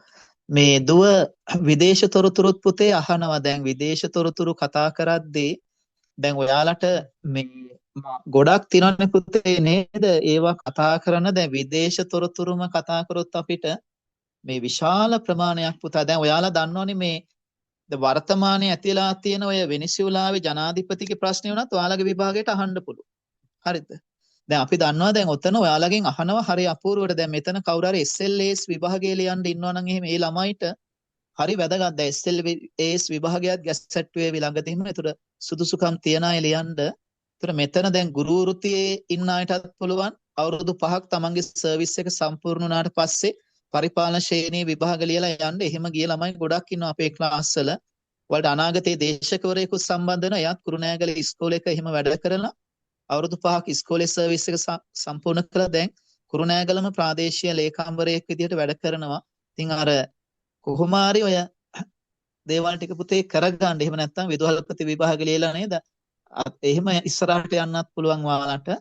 මේ මම අර කතා කරන්න ගියේ දුව දැන් අපි දන්නවා දැන් ඔතන ඔය භූගෝලීය දේශපාලනේ ළමයි තියෙන්නේ. දැන් ඔතන දෙවෙනි ආර්ථිකය විදිහට චීනය තමයි වර්තමානයේ නැගී සිටින ආර්ථිකය. ඒකට දැන් ඇමරිකාවේ ඔයාලා දන්නවා දැන් BYD වාහන අලෙවි කරන ව්‍යාපාර ගත්තමත් ලෝකයේ අංක 1 තිබෙ ටෙස්ලා ව්‍යාපාරය ඉලෙක්ට්‍රික් කාර් සම්බන්ධයෙන්. ඒකට ඒකට අභියෝගයක් කළ චීනය දැන් පුතා මේ කර්මාන්තේ වැඩිම නේද? BYD කාර් නිෂ්පාදන කර්මාන්තය අර විද්‍යුත් කාර් වල වැඩිපුරම අලෙවි වටිනාකමක් දිනාගෙන තියෙන රටක් තමයි චීනය. ඒතර චීනය ඇමරිකාවට අභියෝග කරන නිසා ඇමරිකාව කරන වැඩේ මේ වෙනිසුලාව පාලනය කරනවා නෙවෙයි. චීනයට අභියෝග කරනවා. චීනය අපි දන්නවා පුතේ වැඩිපුරම තෙල් ගන්න කොහෙන්ද? ඔය වෙනිසුලාවෙන් ඊට පස්සේ ඉරානයෙන්. ඉතින් ඇමරිකාව කරන්නේ ඉරානයටයි ඔය වෙනිසුලාවටයි බලපෑම් කරන්නේ. ඒගොල්ලන් දන්නවා ඒ රටවල් දෙකට බලපෑම් කරාම චීනයේ ආර්ථිකය නිකම්ම බිඳ වැටෙනවා. නේද? අර ඒ වගේ අර යාළගේ උපායශීලී දැක්මක් ඔය තියෙන්නේ. නැතුව මේ වෙනිසුලාව තෙල් වලින් එහෙමනම් එයාලට වෙන කොහොමද ක්‍රම තියෙනවනේ ගිවිසුම් ගහලා නේද? දැන් මෙතන කරන්නේ අර චීනයේ නැගී සිටීම වළක්වන එක. නේද? දැන් අර කියනවනේ චීනය 2032 වෙනකොට ඇමරිකාව අභිබවා යනවා කියලා. ඔය බය තමයි තියෙන්නේ. අර චීනයට සහයෝගය දක්වන සියලුම රටවල් වලට මෙයාලා විනාශ කළා දානවා. හේතුව බලය රඳා ගන්න. දැන් මෙයාලා ඒක මානව හිමිකම් ගිවිසුම මෙයාලට කිසිම ගිවිසුමක් අදාළ නැහැ. නේද? මිනිස්සු අමුමම ඝාතනය කරනවා. ඒකට ඇමරිකාව බලන්නේ පුතායි රටක් විදියට මේ දැන් ඔයාලට ඔක SLAs විභාගයේ ඔය දේවල් අනිවාර්යෙන්ම අහනවා. දැන් ඉඳන්ම තොරතුරු එකතු කරන්න පුතා ඒ විභාගවල ඉතාම දරුණුවට අහනවා. ඒ කියන්නේ ඔයාලට අර අවුරුදු 10ක් විතර ඉගෙන ගත්තත් මදි ඒ විභාගයට ගලපලා තොරතුරු ටික ලියන්න. ඉතින් විශාල මාතෘකාව මේ සැහැල්ලුවට අපි කතා කරාට කියන ඔයාලට මාස ගණන් උගන්වන්න පුළුවන් ඒ දේවල් සම්බන්ධයෙන් විතරක්. ඒක නිසා ඔයාලගේ විභාගයට පුතේ එච්චරම යන එකක් නැහැ ගැඹුරට. ඔයාලගේ අහන්නේ විදේශීය කාලීන තොරතුරු ටිකක් තමයි. නේද? ලෝකයේ හොඳම ගුරුවරයා එහෙම නැත්නම් ඔය මෑතම කාලේ ප්‍රවණතා ටික අහයි. අපි ඒ ටික ලබා දෙන්නම්. මේ ඇරෙන්න අර වගේ ගැඹුරට අහන්නේ නැහැ. හරිද? ඒක නිසා ඔයාලට ලොකු අපහසුාවක් නැහැ. හරි ඊළඟට ඒතර මං කිව්වේ වැඩිම පාසල් පවත්වන රට තමයි වැඩිම දින ගණනක් අවුරුද්දට තියෙන ජපානය දින 240ක් මේ ලංකාවේ දින 210ක් තියෙන. ඊළඟට පුතා මේ හරි වැදගත් ප්‍රශ්නයක් 35ත් විභාගයට අහලා තිබ්බ ප්‍රශ්නයක්. නිර්මාණශීලී දරපරපුරක් බිහි කිරීම උදෙසා ක්‍රියාවට නංවා ඇති ශිෂ්‍යත්ව වැඩසටහන. නිර්මාණශීලී දරපරපුරක් මේ නිර්මාණය කිරීම සඳහා පුතේ ක්‍රියාත්මක කර ඇති ශිෂ්‍යත්ව වැඩසටහන උතාලා මතක තියාගන්න මේ සුබග ශිෂ්‍යත්ව වැඩසටහන. සුබග ශිෂ්‍යත්ව වැඩසටහන. හරි නේද? සුබග ඒ බයන්න ලියනකොට සුයන්නයි බයන්න ලියන්න ඕනේ. අර බයන්න ලියනකොට අර හයන්න වගේ බයන්න ලියන්න පුතේ. සුබග නේද? සුයන්න බයන්න ගයන්න සුබග ශිෂ්‍යත්ව වැඩසටහන තමයි මේ ශිෂ්‍යත්ව වැඩසටහනක් හඳුන්වලා දුනා ළමයිගේ ඔය නිර්මාණශීලී කුසලතාවයන් වැඩි දියුණු කරන්න. ඒකේ නම තමයි පුතේ අහන්නේ ඔයාලගෙන්. ඒකත් මතක තියාගන්න. හරි ළඟට අහනවා විශ්වවිද්‍යාල ප්‍රතිපාදන කොමිෂන් සභාව විසින් පිළිගනු ලැබූ ශ්‍රී ලංකාවේ රාජ්‍ය විශ්වවිද්‍යාල ගණන අපි දන්නවා 17යි. විවෘත විශ්වවිද්‍යාලයත් එක්ක 18යි. ලංකාවේ රාජ්‍ය විශ්වවිද්‍යාල සංඛ්‍යාව 17යි. එතකොට විවෘත විශ්වවිද්‍යාලයත් එක්ක පුතේ 18යි. හරිද? ඒකත් මතක තියාගන්න. ඊළඟට මේ සර් පාසල් එතකොට මේ විශ්වවිද්‍යාල කියද්දි සර් අපි ඔක්කොම 18ද ලියන්නේ සර්. ඔව්. දැන් මෙතන අහලා තියෙන ශ්‍රී ලංකාවේ රාජ්‍ය විශ්වවිද්‍යාල ගණන දැන් අහුවොතින් එහෙම අහුවොතින් ආයේ මුළු විශ්වවිද්‍යාල සංඛ්‍යාව කියලා. හරි නේද? හරි සර්. ඔව්. හරි නේද? හරි. ඊළඟට 37ට එන්න මේ පාසල් සංවර්ධන සමිතියක් සම්බන්ධයෙන් ගොඩක් ප්‍රශ්න ඔයාලත් එක්ක කතා කරන්න තියෙනවා. මේ මොකක්ද ළමයි පාසල් සංවර්ධන සමිතියක් කියලා සාමාන්‍යයෙන් කියන්නේ?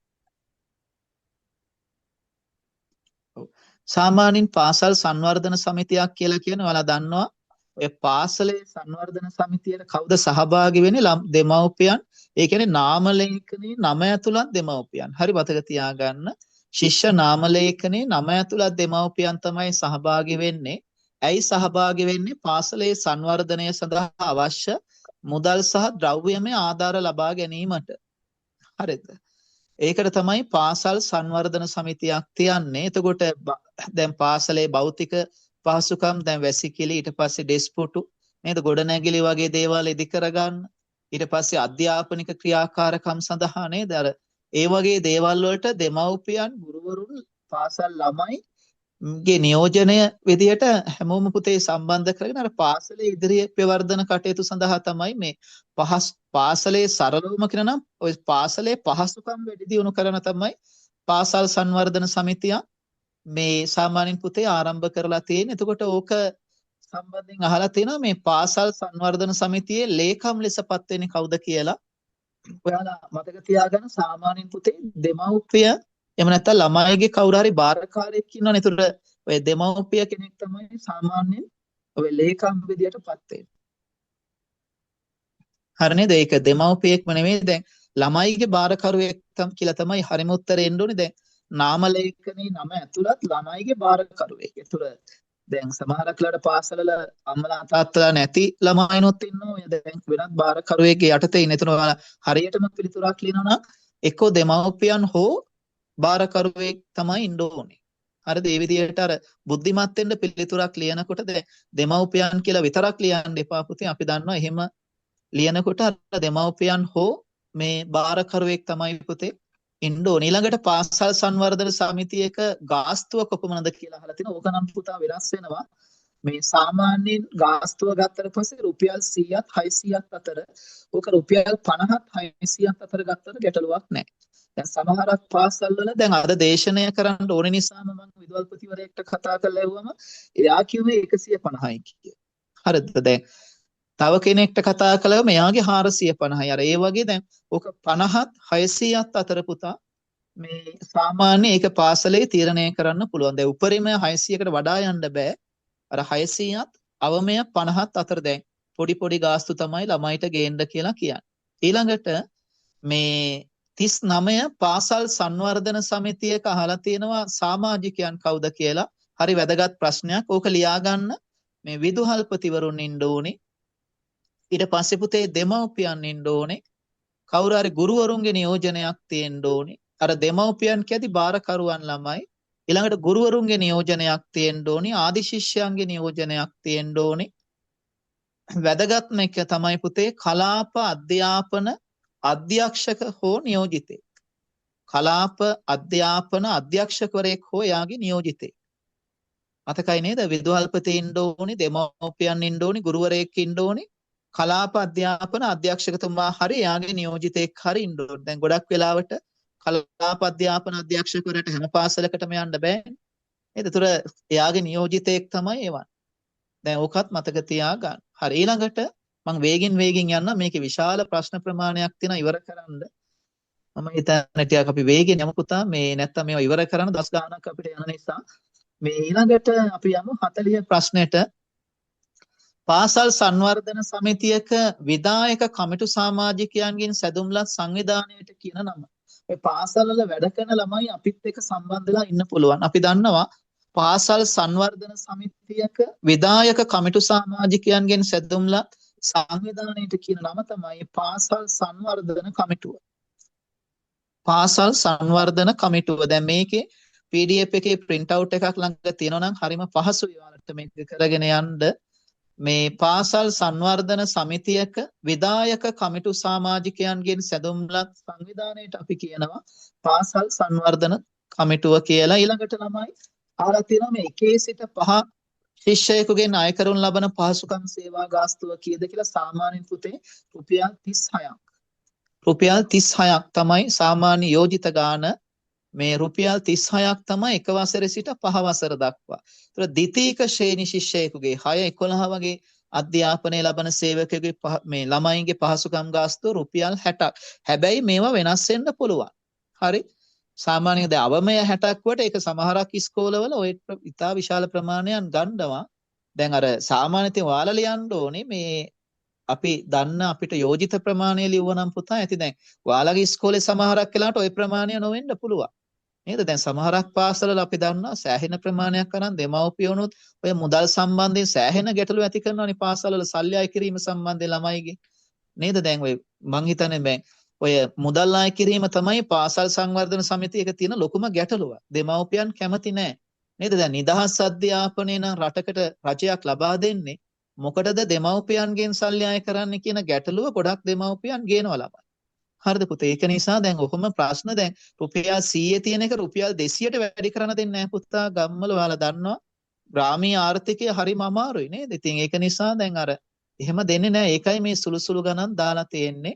ඒ ගැනත් යම් දැනුවත්කමක් තියාගන්න. හරි. ඊළඟට මේ විද්‍යාපීඨ සිසුවෙකුට ලැබෙන පුතේ දීමනාව වර්තමානයේ නම් වැඩි කරා 7500ක් වගේ වෙනවා කියලා. හැබැයි 5000 තමයි ගන්න වෙන්නේ. දැන් මහ පොළ නම් 10000යි. මේ විද්‍යාපීඨ සිසුවෙකුට පුතේ ඒ දක්වා ලැබුණේ 5000යි. මේ අලුතෙන් ආපු එකේ ඒ සම්බන්ධයෙන් මේ කතා කිරීමක් මේ තාම අපිට ආපු නැති නිසා පුතා මෙතන පොඩ්ඩක් වල රුපියල් 5000 කියලා මතකයේ තියාගන්න. මේ අලුත් අයවැය මම කියවුවා මට මෙතන තාම හොයාගන්න බැරි වුණා. හරිද? මම ඉදිරියට මේ ගැන තොරතුරක් ඔයාලට වාර්තා කරන්න. මේ දැන් කැම්පස් වල ළමයිට නම් මහපොළ 10000 දක්වා වැඩි කරා. මට මේක හොයාගන්න බැරි වුණා. දැන් අර ඒක නිසා පුතේ මං රුපියල් 5000 කියලා මතක තියාගන්න. ඒක මං ඉස්සරහට කතා කරන්න. හරි. ඊළඟට 44ට එන්න. මේ ඔය විද්‍යාපීඨ සම්බන්ධයෙන් පුතේ කතා කරනකොට ඔයාලා දන්නවා මේ විද්‍යාපීඨ පුතා ලංකාවේ කීයක් තියෙනවද? 19ක් තියෙනවා. ඔය මෑත කාලේ නැති වුණා තාක්ෂණික විද්‍යාපීඨයක් ඒක නැතුව ළමයි.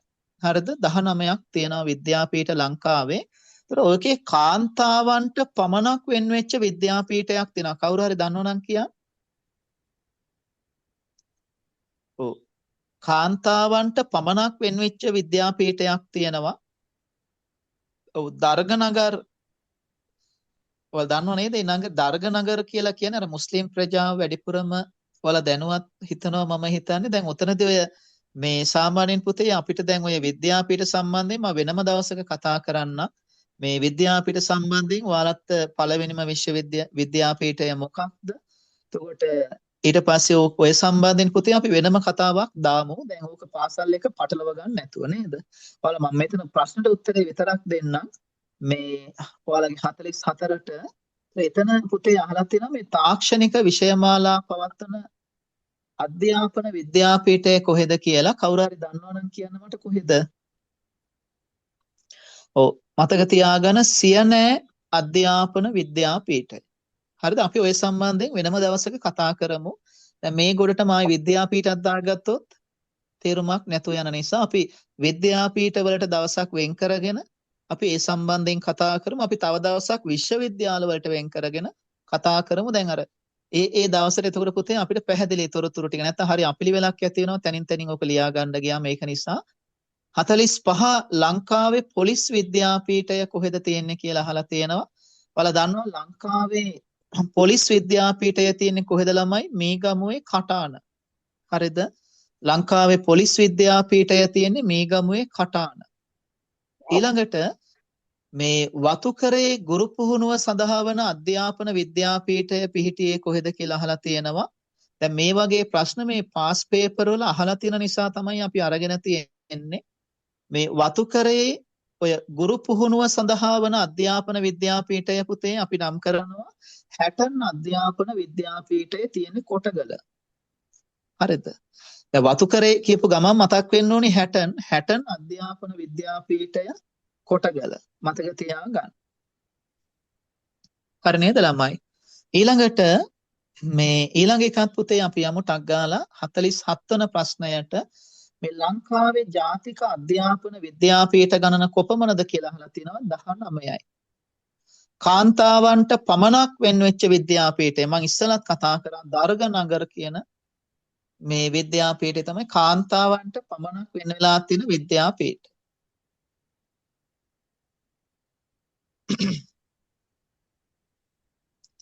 හරි කවුරු හරි මට 49ට පිළිතුරක් දෙන්න බලන්න. සර් 47ට 19 නේද සර්? 47 පුතේ 19යි එතන ගන්න වෙන්නේ අපිට මේ කාන්තාවට පමණක් වෙන් වෙච්ච විද්‍යාපීඨය දැන් මෙතන තියෙන නම තමයි යන්නේ කොහෙද තියෙන්නේ කියලා දර්ගනගර වල තියෙන්නේ. හරි නේද? හරි ඊළඟට එන්න මේ 49ට අපි ඉක්මන් කරමු පුතේ මේකේ අඩ ප්‍රශ්න 100ක්වත් අපිට කතා කරගන්න පුළුවන් වුණොත් ලොකු ජයග්‍රහණයක්. මේ අපි ටිකක් ඒක නිසා වේගෙන් යමු ළමයි. මේ ඊළඟට ජාතික අධ්‍යාපන විද්‍යාපීඨය බාර නිලධාරියා හඳුන්වන නම. අපි දන්නවා පුතේ මේ විද්‍යාපීඨ බාරව ඉන්න නිලධාරියා අපි කියන්නේ විද්‍යාපීඨ කොමසාරිස් කියලා. විද්‍යාපීඨ කොමසාරිස්. මතක තියාගන්න විද්‍යාපීඨ කොමසාරිස් කියලා කියන්නේ. හරි නේද?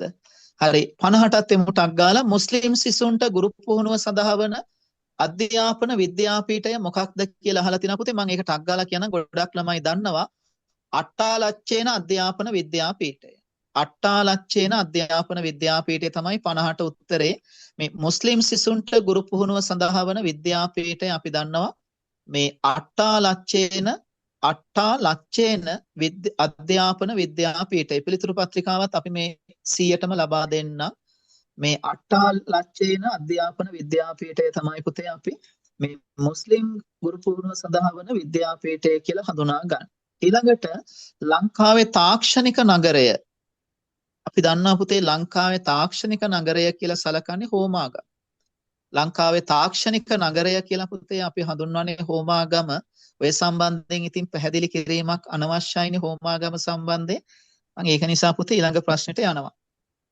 හරි ඊළඟට මේ කාන්තා ගුරු විද්‍යාලය ලොව පළමු කාන්තා ගුරු විද්‍යාලය වල ලියා ගන්න පුතේ මේ කළුතර තමයි තියෙන්නේ. කළුතර මේ පස්දුන් රට ජාතික අධ්‍යාපන විද්‍යාපීඨය කියලා තමයි අපි කියන්නේ. මේ කාන්තා ගුරු විද්‍යාලය දැන් ගුරු විද්‍යාල තමයි පුතේ සම්පත් හොයාගෙන විද්‍යාපීඨ බවට පත් උනේ.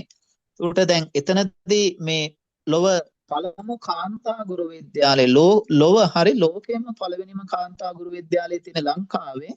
එතකොට කළුතර පස්දුන් රට ජාතික අධ්‍යාපන විද්‍යාපීඨය. හරි නේද? හරි මම හිතනවා පුතේ ඔයාලට ඔතෙන්ට එනකන් දරෝ පැහැදිලි ඇති. හරිද? හරි. ඊළඟට අපි විද්‍යාපීඨ වලින් පොඩ්ඩක් අයින් වෙමු. හරි. පාසල සම්බන්ධයෙන් ආයෙත් කතා කරමු. ඒත් එක්කම අපිට පුළුවන් නම් ආයේෂා අර මේ PDF එකක් පෙන්නවව නම් ළමයිට එතන අදහස ගන්නත් පුළුවන් වේවි. මේ හරි. පුතේ අපි ඔයාලට තව දෙයක් පෙන්වන්නම්. අපි ඔයාලා වෙනුවෙන් පොතක් නිර්මාණය කළා තිනවා. සාමාන්‍ය කරුණු ඇතුළත් ඒකේ 1500ක්. අපි විශ්වාස කරනවා ඔය 1500න් බැහැරව නම් මේ සැරේ එකක්වත් අහන්න නැති වේවි කියලා. හරිද? සාමාන්‍යයෙන් එහෙම නෑ. දැන් ගිය සැරේ ගුරු විභාගයේ වුණා අපිට 100%ක්ම අනුමාන දෙන්න බැරි වුණා. හැබැයි 95ක් විතර අපිට අනුමාන දෙන්න පුළුවන් වුණා. ඒ කියන්නේ අපි ලබා දුන දේවල්ම තමයි ඇහුවේ. අර අපිට අනුමාන දෙන්න අමාරුයි පුතා. අර දේශීය හා ඔය විදේශීය කාලීන තොරතුරු වලට අපි දන්නේ කොතනින් අහයිද කියලා. දැන් විශාල ප්‍රමාණයක් තියෙනනේ කතා කරන්නේ. ඒක නිසා මේ සැරේ අපි ඔයාලට ඒ අවුලත් නොවන විදියට පුතා පුළුවන් තරම් ප්‍රමාණයක් කතා කරන්න සාමාන්‍ය දැනීම. අපි පොත ඔයාලට මේ PDF එක දෙන්නේ නැහැ පුතේ. අපිට ලිපින එවන්න. ඒතර ඔයාලට මේ අපි ගෙදෙට්ට එක කූරියා කරනවා. හරි නේද? ගෙදෙට්ට එක කූරියා කරනවා. අපිට ලිපිනය දෙන්න හරි ලිපිනය. ඒ පොත පුතේ අපි print කරලා ගෙදෙට්ට මේක ලබා දෙනවා. PDF එකක් විදිහට නෙවෙයි පොතම ලබා දෙනවා. හරිද? ඔයාලට පොඩි ගාස්තුවක් ගෙවන්න වෙයි පුතේ. පොතේ මුද්‍රණ ගාස්තුව විතරක් සහ ඔය ගෙදෙට්ට ගෙන්වා ගැනීමේ කුරිය ගාස්තුව රුපියල් මං හිතන්නේ 200ක් හෝ 250ක් වේවි. ඒ ගාස්තුව ගෙවලා පුතේ පොත ගන්න පුළුවන් ඔයාලට. මේ ඒක අර නොමිලෙම තමයි දෙන්නේ. අර ගෙදෙට්ට එවන දේවල් ඔයාලා පුතේ ඒ ගාස්තුව ගෙවලා ගන්න. දැන් ළඟපාතක අයට නම් ගැටලුවක් නැහැ. දැන් අපි කොළඹවට නම් ගැටලුවක් නැති වේවි. මේ දුර ළමයිට තමයි මේ දැන් ඔය නේද අනුරාධපුරේ එහෙම ළමයිට යම්කිසි ගාස්තුවක් දෙන්න පුළුවන්. ඔව්. පුතේ අපි සාමාන්‍යයෙන් පුතා තවම පොත මේ අපි දැන් මුද්‍රණයට දාලා නැහැ පුතේ. දැන් එතන ගානත් එක්ක අපි කියන්නම් පොත සාමාන්‍යයෙන් අපි දෙන්න බලාපොරොත්තු වෙන පන්තිය ළමෙක්ට ඉතාලම අඩු ගාස්තුවකට. ඒ කියන්නේ අපි ලාභයක් නැතුවම ඔයාලට දැන් අපේ මේ ක්ලාස් එකේම වැඩක් විදිහට පුතේ ඒක නොමිලේ දෙනවා IQ පොතයි ඒකයි දෙකම. ඒතර IQ වලත් පේපර් පොතක් වෙනම ලැබෙනවා. මේ වර්ක් බුක් එක වෙනම ලැබෙනවා. මේ දේවල් ටික ලබා දෙන්න මේ මාසය තුල අනිවාර්යයෙන්ම ලබා දෙන්න. හරි නේද? හරි 53ට එන්න මේ පන්තියක ඉගෙනීමේ ක්‍රියාවලිය පිළිබඳ සටහන් තබන පොත. අපි දන්නවා 53 නම් ගොඩක් ළමයි දන්නවා මේ පන්තියක ඉගෙනුම් ක්‍රියාවලිය පිළිබඳ සටහන් තබන පොත. ඔයාලා දන්නවා පන්ති වාර්තා පොත. නේද? ඒ දවස්වල ගුරු බවතුනුත් ගේන්න කියන පොතක් නියෝක පන්ති වාර්තා මේ පොත. මතක තියාගන්න පන්තියක ඉගෙනීම් ක්‍රියාවලිය පිළිබඳව සටහන් තබන පොත. ඊළඟට ශිෂ්‍යයෙක් පාසලෙන් ඉවත් වන විට ලබා දෙන ලේඛනය. අපි දන්නවා පුතා ළමෙක් පාසලෙන් ඉවත් වන විට ශිෂ්‍ය කාර්යදර්ශකය තමයි ලබා දෙන්නේ. නේද? ශිෂ්‍යෙක් පාසලෙන් ඉවත් වන විට ලබා දෙන ලේඛනය ශිෂ්‍ය කාර්යදර්ශකය. ඊළඟට අහලා තියෙන ඔන්න වැඩිම පාසල් ගණනක් පිහිටි දිස්ත්‍රික්කය. මේ අහන්නේ ජාතික පාසල් නෙවෙයි නේද? ජාතික පාසල් නම් කොළඹ දිස්ත්‍රික්කය. එහෙම නේද පුතේ? එතකොට පළාත් පාසල් නම් වැඩිම පළාත් පාසල් ප්‍රමාණයක් තියෙන දිස්ත්‍රික්කය තමයි කුරුණෑගල දිස්ත්‍රික්කය. එහෙනම් මෙතන පිළිතුර එන්න ඕනේ කුරුණෑගල දිස්ත්‍රික්කය. අහන තැන ලියා ගන්න මේ අහන්නේ පළාත් පාසල් වැඩිපුරම තියෙන දිස්ත්‍රික්කය. ජාතික පාසල් වැඩිපුරම තියෙන දිස්ත්‍රික්කය කුරුණෑගල. ජාතික පාසල් 39ක් තියෙනවා. මම ඒක ඉස්සලා පෙන්නනවා ඔයාලට. හරි ඊළඟට මේ අහලා තියෙනවා වැඩිම පාසල් ගණනක් පිහිටි පළාත මොකක්ද කියලා. පුතේ මේ අහන්නේ ඔයාලගෙන් මේ ජාතික පාසල් නෙවෙයි පළාත් පාසල් ගැන. ඒතර වැඩිම පාසල් ගණනක් පිහිටි පළාත කිව්වම අපිට ගන්න වෙනවා ජාතික සහ පළාත් කියන දෙකේම එකතුවක් විදියට මෙතන මධ්‍යම පළාත තමයි ගන්න වෙන්නේ. හරිද? වැඩිපුරම පාසල් ගණනක් පිහිටි පළාත ගන්න වෙන්නේ මධ්‍යම පළාත. හරි මධ්‍යම පළාත. ඊළඟට ළමයි ලංකාවේ ක්‍රමයෙන් නැති වී යන පාසල් වර්ගය අහලා තියෙනවා. අපි දන්නවා වතුකරේ පාසල් තමයි ලංකාවේ මේ වතු පාසල් කියලා තමයි අපි කියන්නේ. ලංකාවේ ක්‍රමයෙන් නැති වෙලා යන පාසල් තමයි වතු පාසල්. නේද? අඩුම පහසුකම් තියෙන පාසල් 30ක් නේ පුතේ වතු පාසල් කියලා කියන්නේ. ඒවා දැන් වර්තමානයේ ඉවත් වේගෙන යනවා. එතකොට ලංකාවේ ක්‍රමයෙන් නැති වී යන පාසල් වර්ගය වතු පාසල් කියලා ලියා ගන්න. හරි නේද?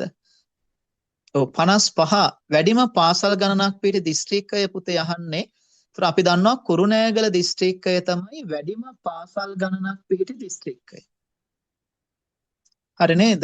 වැඩිම පාසල් ගණනක් පිහිටි දිස්ත්‍රික්කය කුරුණෑගල දිස්ත්‍රික්කය. එතකොට ලංකාවේ ක්‍රමයෙන් නැති වී යන පාසල් 57 වතු පාසල්. හරි නේද? හරි. එන්න ඊළඟ එකට. ඔව් 58 අපි කතා කරමු පුතේ 58 මොකක්ද කියලා. මේ ශ්‍රී ලංකාවේ අධ්‍යාපනයේ ප්‍රතිපත්ති ඔව් පුතේ මම 60ට එනකන් කතා කරන්නම් අද දවස තුල. ඊට පස්සේ මම වෙන පාඩම් කොටසකට යන්නම්. දැන් නැත්තම් බෝරින් වෙන නිසා වැඩේ.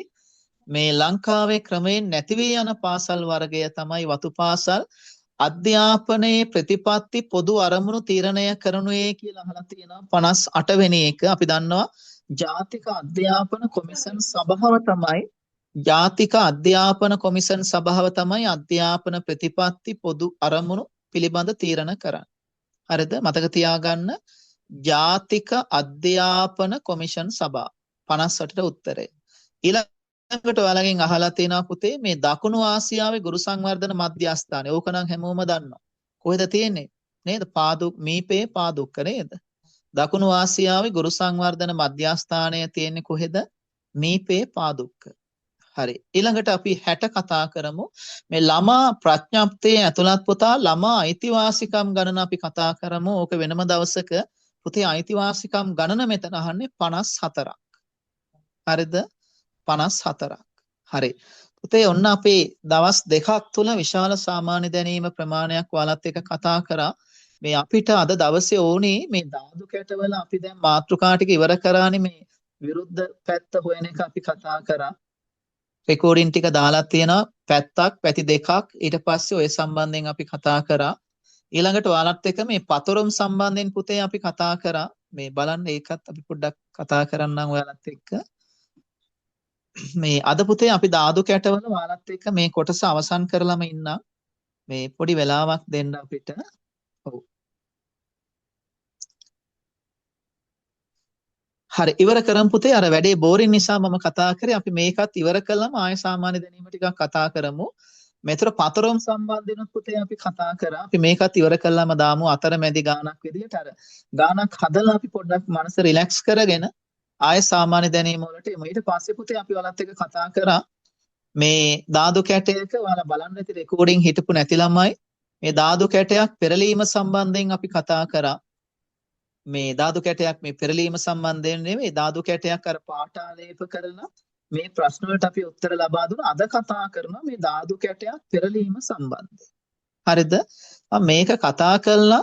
එතකොට අපේ මේ කොටසත් ඉවරයි. සාමාන්‍ය දැනීමට ඊට පස්සේ එන්නම්. හරි. කවුරු හරි කියන්න ක්ලාස් එකේ ළමෙක් මට මෙන්න මේ ප්‍රශ්නෙට උත්තරේ. මේකේ ඔයාලට කියන්නේ පුතා දාදු කැටයක් අරගෙන වරක් උඩ දැම්මට පස්සේ අපිට පෙන්වන කැටේ ඇවිල්ලා තියෙනවා උඩට එක. හරිද? මෙච්චරයි දීලා තියෙන්නේ. අපිට දාදු කැටේ 3ට විරුද්ධ පැත්තේ තියෙන සංඛ්‍යාව දීලා නැහැ. 5ට විරුද්ධ පැත්තේ තියෙන සංඛ්‍යාව දීලා නැහැ. 1ට විරුද්ධ පැත්තේ දීලා තියෙන සංඛ්‍යාව දීලා නැහැ. එතකොට ඔයාලට කියනවා මේ දාදු කැටය උඩ දදා මේ පුවරුවක් මත මේක පෙරලාගෙන යනවා නම් එහෙම වරක් මේ දාදු කැටය උඩ දැම්මම අංක 1 එනවා නම් ඔයාලට කියනවා පුතා මේකෙදි ඔයාලට කියන්නේ එහෙමනම් මේක ඊළඟට අංක 2 එනවලු ඊළඟට උඩට අංක 6 එනවලු එහෙනම් ඒ කියන ස්ථානයට එන අංකය කවුරු හරි ක්ලාස් එකේ ළමෙක් මට උත්තරයක් දෙන්න බලන්න.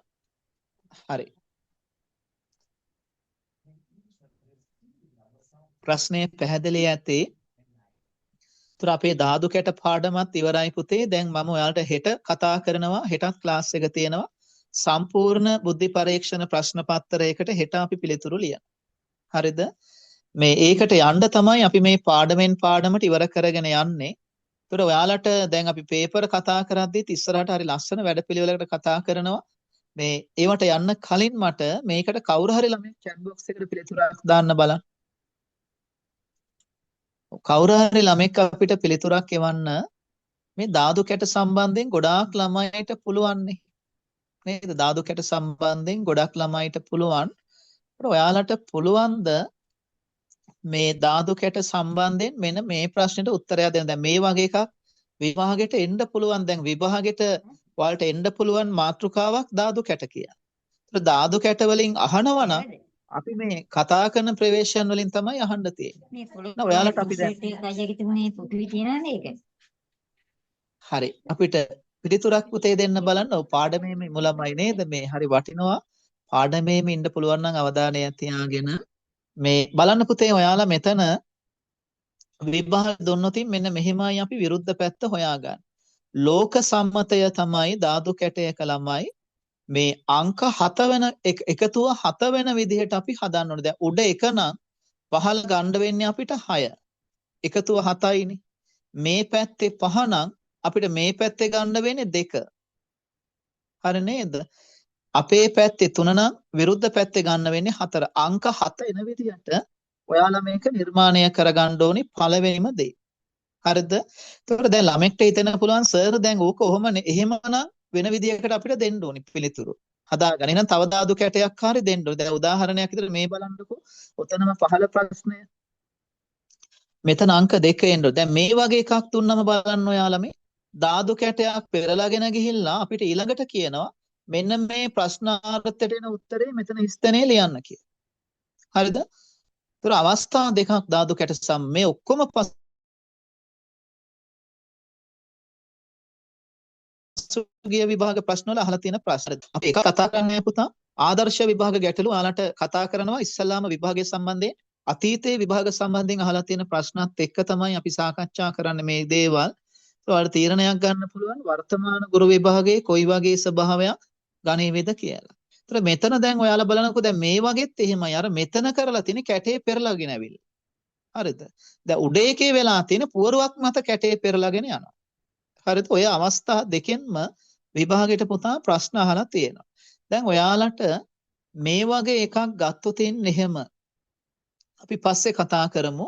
මේ වගේ පුතේ එහෙමනම් අගේ නිර්මාණය කරගන්න එකතුව කීයක් වෙන විදියටද 7ක් වෙන විදියට. දැන් උදාහරණයක් විදිහට බලන්නකෝ. දැන් මේ පැත්තේ 5යි නම් එහා පැත්තේ 2 7යි. උඩ 1යි නම් යට 6යි 7යි 4යි 3යි 7යි. ඊළඟට ඔයාලා දන්නවා ධාතු කැටේ දැන් උඩ තියෙන්නේ මොකක්ද බලන්න ඔයාලා නිරීක්ෂණය කරා උඩ තියෙනවා 1 මේ. එතකොට ඊළඟට තියෙනවා 5. මම මේ රවුන්ඩ් දාන ටික බලන්න. ඊළඟට තියෙනවා 2. එතකොට ඊළඟට තියෙනවා 6. එහෙනම් මේ ධාතු කැටේ මේ ඔයාලා බලාගෙන ගියාම මේ බලන්න අපිට මේ ගත්තට පස්සේ පුතේ මේක ඔයාලා මේ බලන්න ඉතාලම පැහැදිලිව පේනවා මෙතනදී. මම පෙන්වන දේ පේනවද බලන්න පුතාලට මේ ධාතු කැටේ පුතා මෙන්න මේ පැත්තට තමයි පෙරලාගෙන ගිහලා තියෙන්නේ මෙන්න මේ රවුමට. රවුමට තමයි ධාතු කැටේ ගිහිලා තියෙන්නේ පෙරලාගෙන. එතකොට 3යි 4යි වෙනස් වෙලා නැහැ. ඒක පැහැදිලි වෙන්න ඕන. හරිද? එතකොට 3යි 4යි වෙනස් වෙන්නේ නැහැ. අර වටේට තමයි ධාතු කැටේ කැරකෙන්නේ. දැන් හිතන්නකෝ අපි 3 4 අතේ අල්ලගෙන රවුමට ධාතු කැටේ කරකන. ඒතර 2 එනවා 1 එනවා 5 එනවා 6 එනවා. මම හිතන්නේ පැහැදිලි ඇති. හරිද? ඒතර 3යි 4යි වෙනස් වෙන්නේ නැහැ පුතා. එහෙනම් කීයටවත් ඔතන A කියන තැනට එන්න බෑ 3යි 4යි. හරිද? එහෙනම් අපි බලමු කොහොමද කරන්න කියලා. ඊළඟ දේ තමයි අපි දැන් ගොඩනගා ගන්න ඕනේ එක ඇවිල්ලා තියෙනවා. එතකොට මේක පුතා අපි දැන් සාමාන්‍යයෙන් ගත්තොත් එහෙම වලට කැමති විදියකට ගන්න පුළුවන්. දැන් 6 මේ ඊට පස්සේ 2 ඊට පස්සේ 1 ඊට පස්සේ 5 කියලා ගත්තම ඔයාලා බලන්නකො මේ මෙතනත් එහෙම නේද 6 ඊට පස්සේ මේ 2ට පස්සේ 1 ඊට පස්සේ 1ට කලින් 5 මේ ඕකනේ ඔය පෙරලීගෙන ගිහිලා තියෙන්නේ.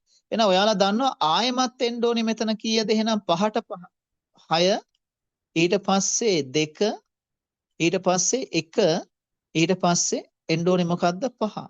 එහෙනම් ඔයාලට පුළුවන් පුතා මේ බලන්න මෙතන 5 ඇවිල්ලා. ඒකට ඔයාලට තේරෙනවා දැන් පෙරලීගෙන ගිහිලා තියෙන මේ පැත්තටනේ ඕක. එහෙනම් අපි ගන්න වෙන්නේ ওই ටික අනිත් පැත්තට නේද පුතේ? එහෙනම් අපි ගමු මේ විදියට අපි ගමු මේ ඔතන මේ විදියට ගමු. එතකොට ලේසි. 5 1 2 6 කියලා ගමු පුතේ. හරිද?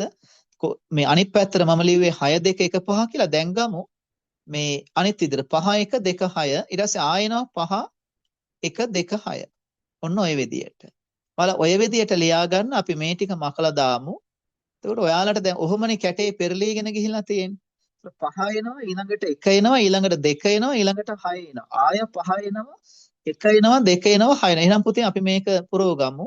එහෙනම් ඔයාලා බලන්න මෙතන ඊළඟට එන්න ඕනේ එක මොකද්ද කියලා. දැන් 6 ඇවිල්ලා නම් අපි දන්නවා 6 ආවා නම් ඊළඟට එන්න ඕනේ මොකද්ද 5. මම හිතන්නේ පැහැදිලි ඇති ක්ලාස් එකේ ළමයිට. එහෙනම් 5ට පස්සේ එන්න ඕනේ මොකද්ද 1. එහෙනම් 1. ඊළඟට එන්න ඕනේ මොකද්ද එහෙනම් A කියන තැනට 2. ඔන්න ඔය විදිහට ඔයාලා පිළිතුර ගන්න ඕනේ.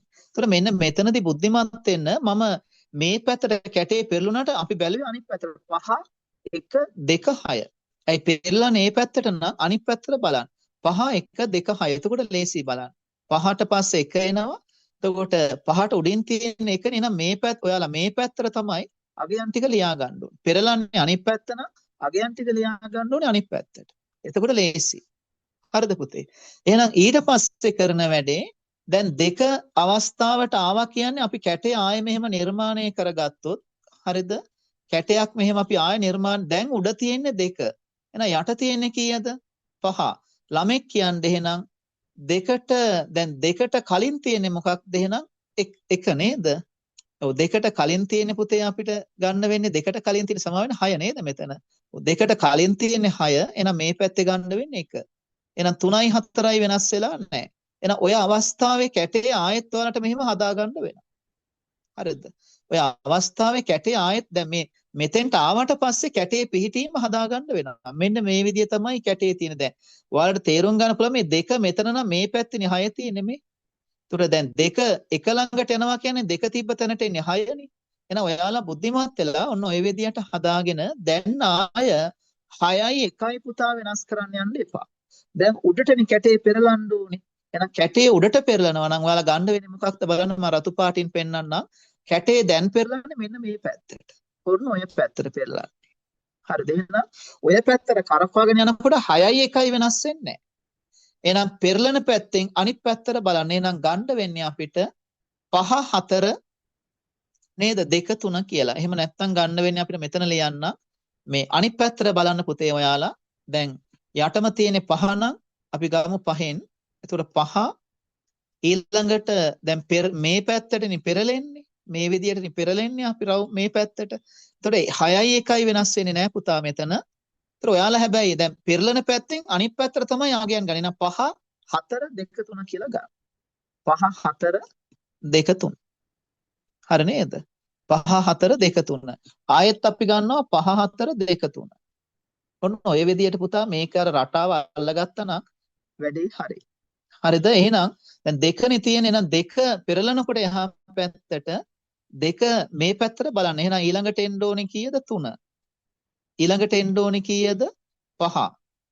ඊළඟට එන්න ඕනේ කීයද? ආයෙම 4. එහෙනම් මෙතන ඇවිල්ලා තියෙන අංකය කීයද? 4. ඔන්න ඔය විදිහට ඔයාලා පුතේ ඕක පෙරලා බලන දැන් ඕකේ තුල ඔයාලට ගොඩාක් හොඳට හිතන්න පුළුවන් වෙනවා. හරිද? ඒතර ඔයාලා විශ්වාස කරන්න ළමයි IQ පේපරේ 50න් 50 ගත්ත ළමයි ඉතිහාසය තුල ඉන්නවා. හරිද? හැබැයි පුතා ඕනම කෙනෙක්ට හරි පුහුණුවක් තියෙනවා නම් ඒ දේ පුතා කරන්න පුළුවන්. ඔයාලා උපාධියක් තියෙන හැම ළමෙක්ම මෙතන අති දක්ෂයි. ඒකේ ආයේ කතාවක් නැහැ. හැමෝම දක්ෂයි.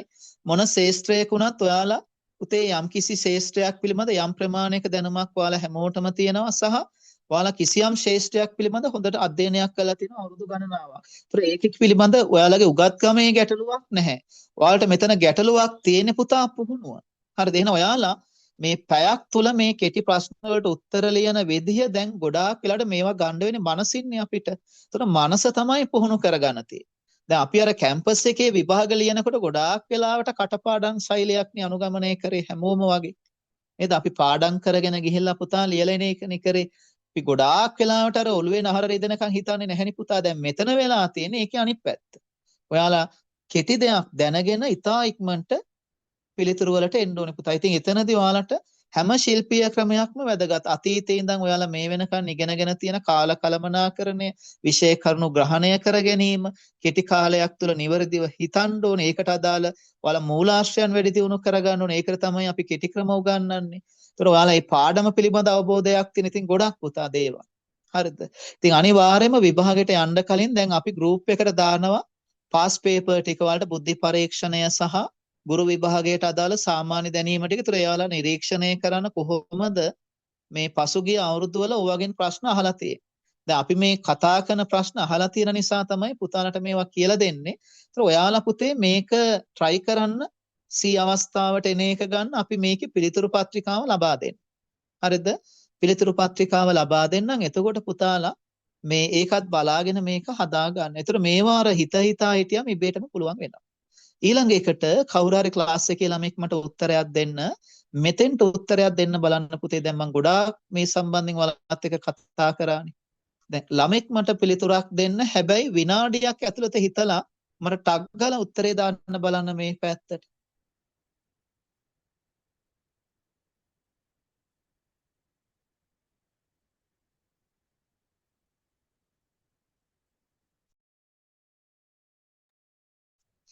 කවුරු හරි ළමෙක් ඔව් හරි පුතේ සමීප රූපරාමුවක් දෙන්නම්. හරි මෙන්න මේකට මෙතන අංක 2 තියෙන්නේ පුතා. අංක 2 තියෙන්නේ මෙතන. අපිට දැන් ඔයාලා දැනුවත්නේ මේ කැටේ පෙරලලා තියෙන්නේ. හරිද? කැටේ මෙයාලා පෙරලාගෙන ඇවිල්ලා තියෙනවා. ප්‍රශ්නාර්ථයක් දීලා අහනවා ඔන්න ඔතනදී මෙතන එන අංකය මොකක්ද කියලා. බලන්න ඔයාලට උත්තරයක් ගන්න පුළුවන්ද කියලා. දැන් සමහරක් අය මනෝභාවයෙන් හදයි. සමහරක් අය මේක කොලයක ලියලා හදයි. කොහොම හරි විනාඩියක් ඇතුළත පිළිතුරක් ගන්න try කරා.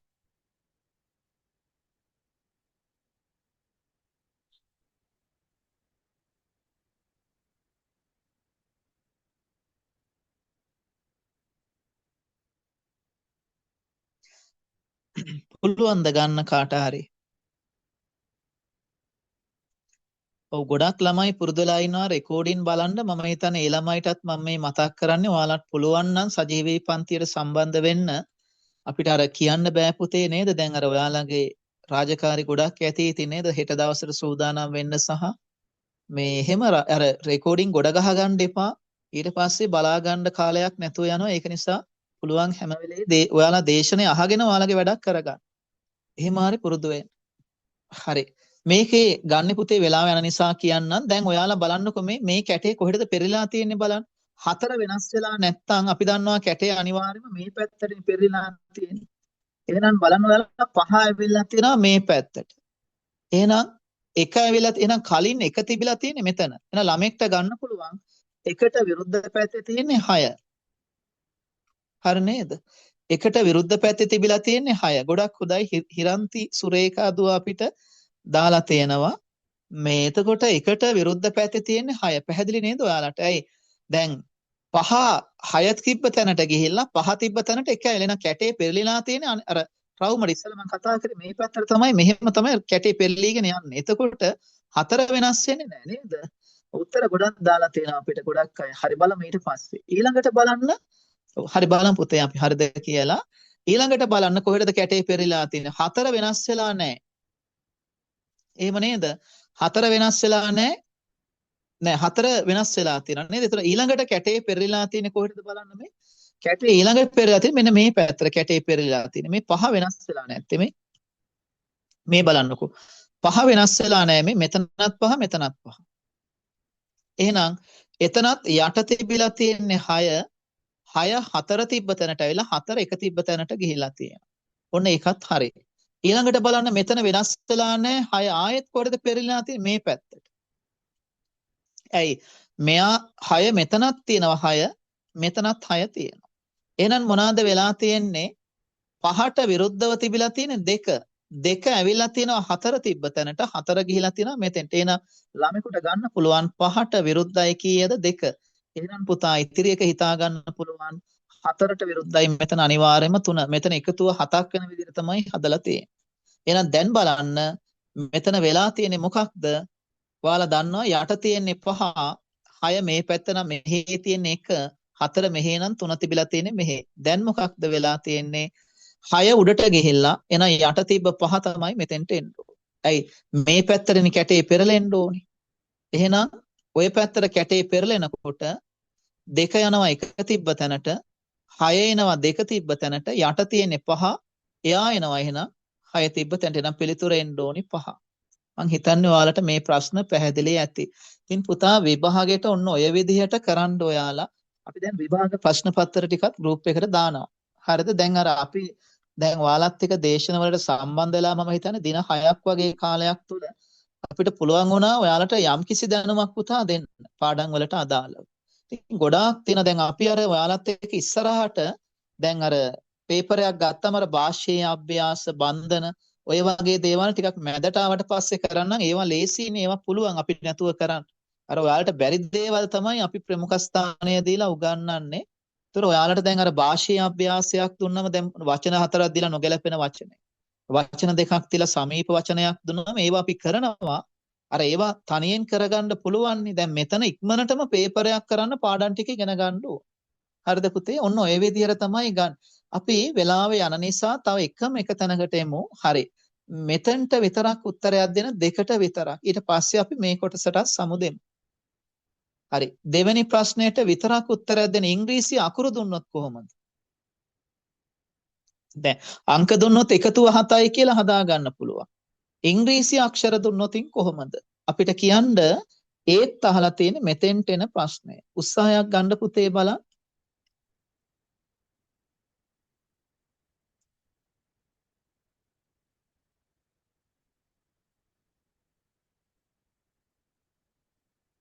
ඔය අමාරුයි නම් කාට හරි පුතේ අපිට ආයෙත් කියන්න අපි එතකොට ඔයා වෙනමම හරි අරගෙන අපි කියලා දෙනවා. දැන් අපිට ඕනේ හැමෝම ගුරු සේවයට මේ යනවා දකින්න පුතේ. අපි දැන් උගන්වන හැම විභාගයකම විදුහල්පති විභාගයටත් අපි උගන්වනවා.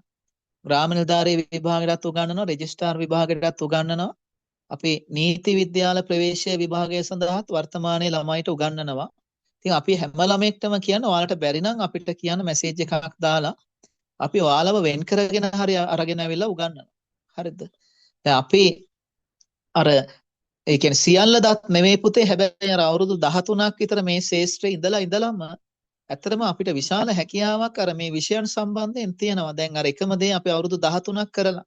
ඒක නිසායි අපි කියන්නේ දැන් ඕනම අපිට ගොඩාක් විවිධ මට්ටමේ ළමයි මුණ ගැහිලා තියෙනවා. සමහරක් ළමයි අපිට කතා කරලා කියලා තියෙනවා සර් මට IQ අමාරුයි. එහෙම ළමයිට අපි උදව් කරලා තියෙනවා. පේපර්ස් දීලා එහෙම ඒ ළමයි යම් තැනකට අරගෙන අපි ඒ ගුරු සේවයට ඇතුළත් කරලා තියෙනවා. ඒක නිසායි අපි කියන්නේ එහෙම කාට හරි මේ පාඩම් හිතා ගන්න අමාරුයි නම් ඒ ළමයි අපිට කියන දැන් මෙතන කියන්න බැරි වුණත් අපේ නම්බර්ස් තියෙනවා කෝල් එකක් දෙන්න අපි තමයි ආන්සර් කරන්නේ. මේ එතකොට ඔයාලට අපි උදව් කරනවා. දැන් හැමෝටම එක වගේ හැකියාවල් පිළිටනවා අඩු නිසා පුතේ. මේ එහෙම ගැටලුවක් නැහැ. අර ඔයාලා පුහුණු වෙන්න මේ දේවල් පුහුණු කිරීම තුළ හරිම සාර්ථකයි. හරි ඊළඟට බලන්න මේකේ උත්තරයකට යනකොට ඔයාලා බලන්න අර විදිහමයි දැන් ඔයාලා බුද්ධිමත් වෙන්න පැති 6යි නම් දාදු කැටයක ABC කියලානේ අරගෙන තියෙන්නේ. එහෙනම් ABCD EF කියලානේ අපිට ගන්න වෙන්නේ. හරිද? ඒ පැති 6ට අකුරු 6ක් නේ ගන්න වෙන්නේ. එහෙනම් මේ 6 තමයි ගන්න වෙන්නේ. එහෙනම් ABC තියෙනවා. ඊළඟට බලන්නකෝ දැන් Bට විරුද්ධ අකුර හොයාගන්න පුළුවන් අපිට. හරි ලේසි මේ. දැන් මේකෙත් C වෙනස් වෙලා නැහැ නේ මේ බලන්න. C වෙනස් වෙලා නැහැ. එහෙනම් පෙරලිලා තියෙන කැටේ මේ පැත්තට. ඔන්න ඔය පැත්තට පෙරලිලා තියෙන A අකුර වෙලා තියෙනවා B අකුරට. එහෙනම් B අකුරට කලින් මේ පැත්තේ තිබිලා තියෙන D අකුර. නේද? D A තිබ්බ තැනට ඇවිල්ලා A ගිහිලා තියෙනවා කොහෙටද? B තිබ්බ තැනට. පැහැදිලි ඇති. එහෙනම් ඔයාලට Dට විරුද්ධයි B කියලා හොයාගන්න මේක හරි පහසුයි. ඊළඟට බලන්න. ඊළඟට දැන් මේ C තමයි උඩට ගිහලා දැන් A වෙනස් වෙලා නැහැ මේ බලන්නකෝ. A වෙනස් වෙලා නැහැ. එහෙනම් මෙතන බලන්න C ගිහිල්ලා තියෙනවා D අකුර තැනට. එහෙනම් පැහැදිලි නේද? එහෙනම් යට තිබිලා තියෙන B ඒක අපි දන්නවනේ. D උඩ නම් යට B. අපි ඒක මෙතන ලියාගත්තා. එහෙනම් B ඇවිල්ලා තියෙනවා C තිබ්බ තැනට. C ඇවිල්ලා තියෙනවා D තිබ්බ තැනට. ඒකත් පැහැදිලි. ඊළඟට බලන්න පුතේ. ඊළඟට A තමයි වෙනස් වෙලා තියෙන්නේ. මේ බලන්න ආයෙත් පෙරලලා තියෙන මේ පැත්තට. C ඇවිල්ලා තියෙනවා මෙතෙන්ට. එහෙනම් Aට විරුද්ධව තිබිලා තියෙන්නේ මොකක්ද? E අකුර මේ පැත්තේ. එහෙනම් ඔයාලට පැහැදිලි A අකුරට විරුද්ධව තිබිලා තියෙනවා E අකුර. A අකුරට විරුද්ධව තිබිලා තියෙනවා E අකුර. එහෙනම් පැහැදිලි. එහෙනම් මෙතන C අකුරට විරුද්ධව පිටලා තියෙන F අක්ෂරය. එහෙනම් ලේසි අපිට දැන්. මෙතන බලන්න එහෙනම් අපි මේ කැටේ තමයි හදා ගන්න. එහෙනම් Bට විරුද්ධව තියෙනවා මේ පැත්තේ D. හරිද? C මෙහෙනම් මේ පැත්තේ තියෙන F අක්ෂරය. E උඩ නම් යට තියෙන E අක්ෂරය. දැන් බලන්න අපි ඔන්න අපි දන්නවා දැන් මේ කැටේ ඇතුලේ අකුරු ටික දැන් අපි දන්නවා. පැති 6ම දැන් අපි දන්නවා. පේන පැති 3ක් දන්නවා. විරුද්ධ පැති 3ක් දන්නවා. දැන් බලන්න මොකක්ද වෙලා තියෙන්නේ? C අකුර වෙනස් වෙලා නැහැ කියන්නේ පෙරලලා තියෙන මේ පැත්තට. එහෙනම් B අකුර E තිබ්බ තැනට ආවා නම් මෙතෙන්ට එන්න ඕනේ අකුර මොකද්ද? A අකුර. යට තිබ්බ A අකුර B තිබ්බ තැනට ඇවිල්ලා. B ගිහිලා තියෙනවා E තිබ්බ තැනට. මම හිතන්නේ ඔයාලට පැහැදිලි ඇති. හරි නේද පුතේ? ගැටලුවක් තියෙනවා නම් අපෙන් අහන්න.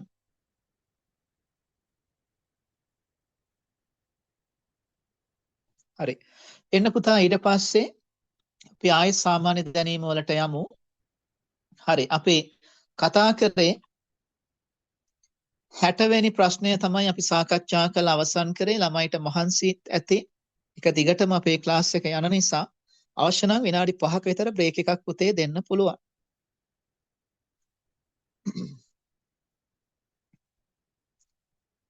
ඔව් හරි මහන්සිය කියලා දාලා තියෙනවා. අපි මේ පුතේ අපි කීපයක් කතා කරමු. අපි 70ට වගේ කතා කළා එහෙමනම් අදට නතර කරමු. අපි කෙටරයටත් පන්තිය දානවා. අපි දවස් ප්‍රමාණය වැඩි කරගමු නේද? හරි එහෙම කරමු. හරි. එන්න පුතේ 61ට මම ඉක්මනට කතා කරන්නම්. 61 බලන්න. ඔයාලා ලංකාවේ පළමු ශ්‍රේණියට පෙර පාසල් ශිෂ්‍යයන්ට අලුතින් හඳුන්වා දුන්න විෂය ඔයාලා දන්නවා සමව සිතන්න කියන විෂය.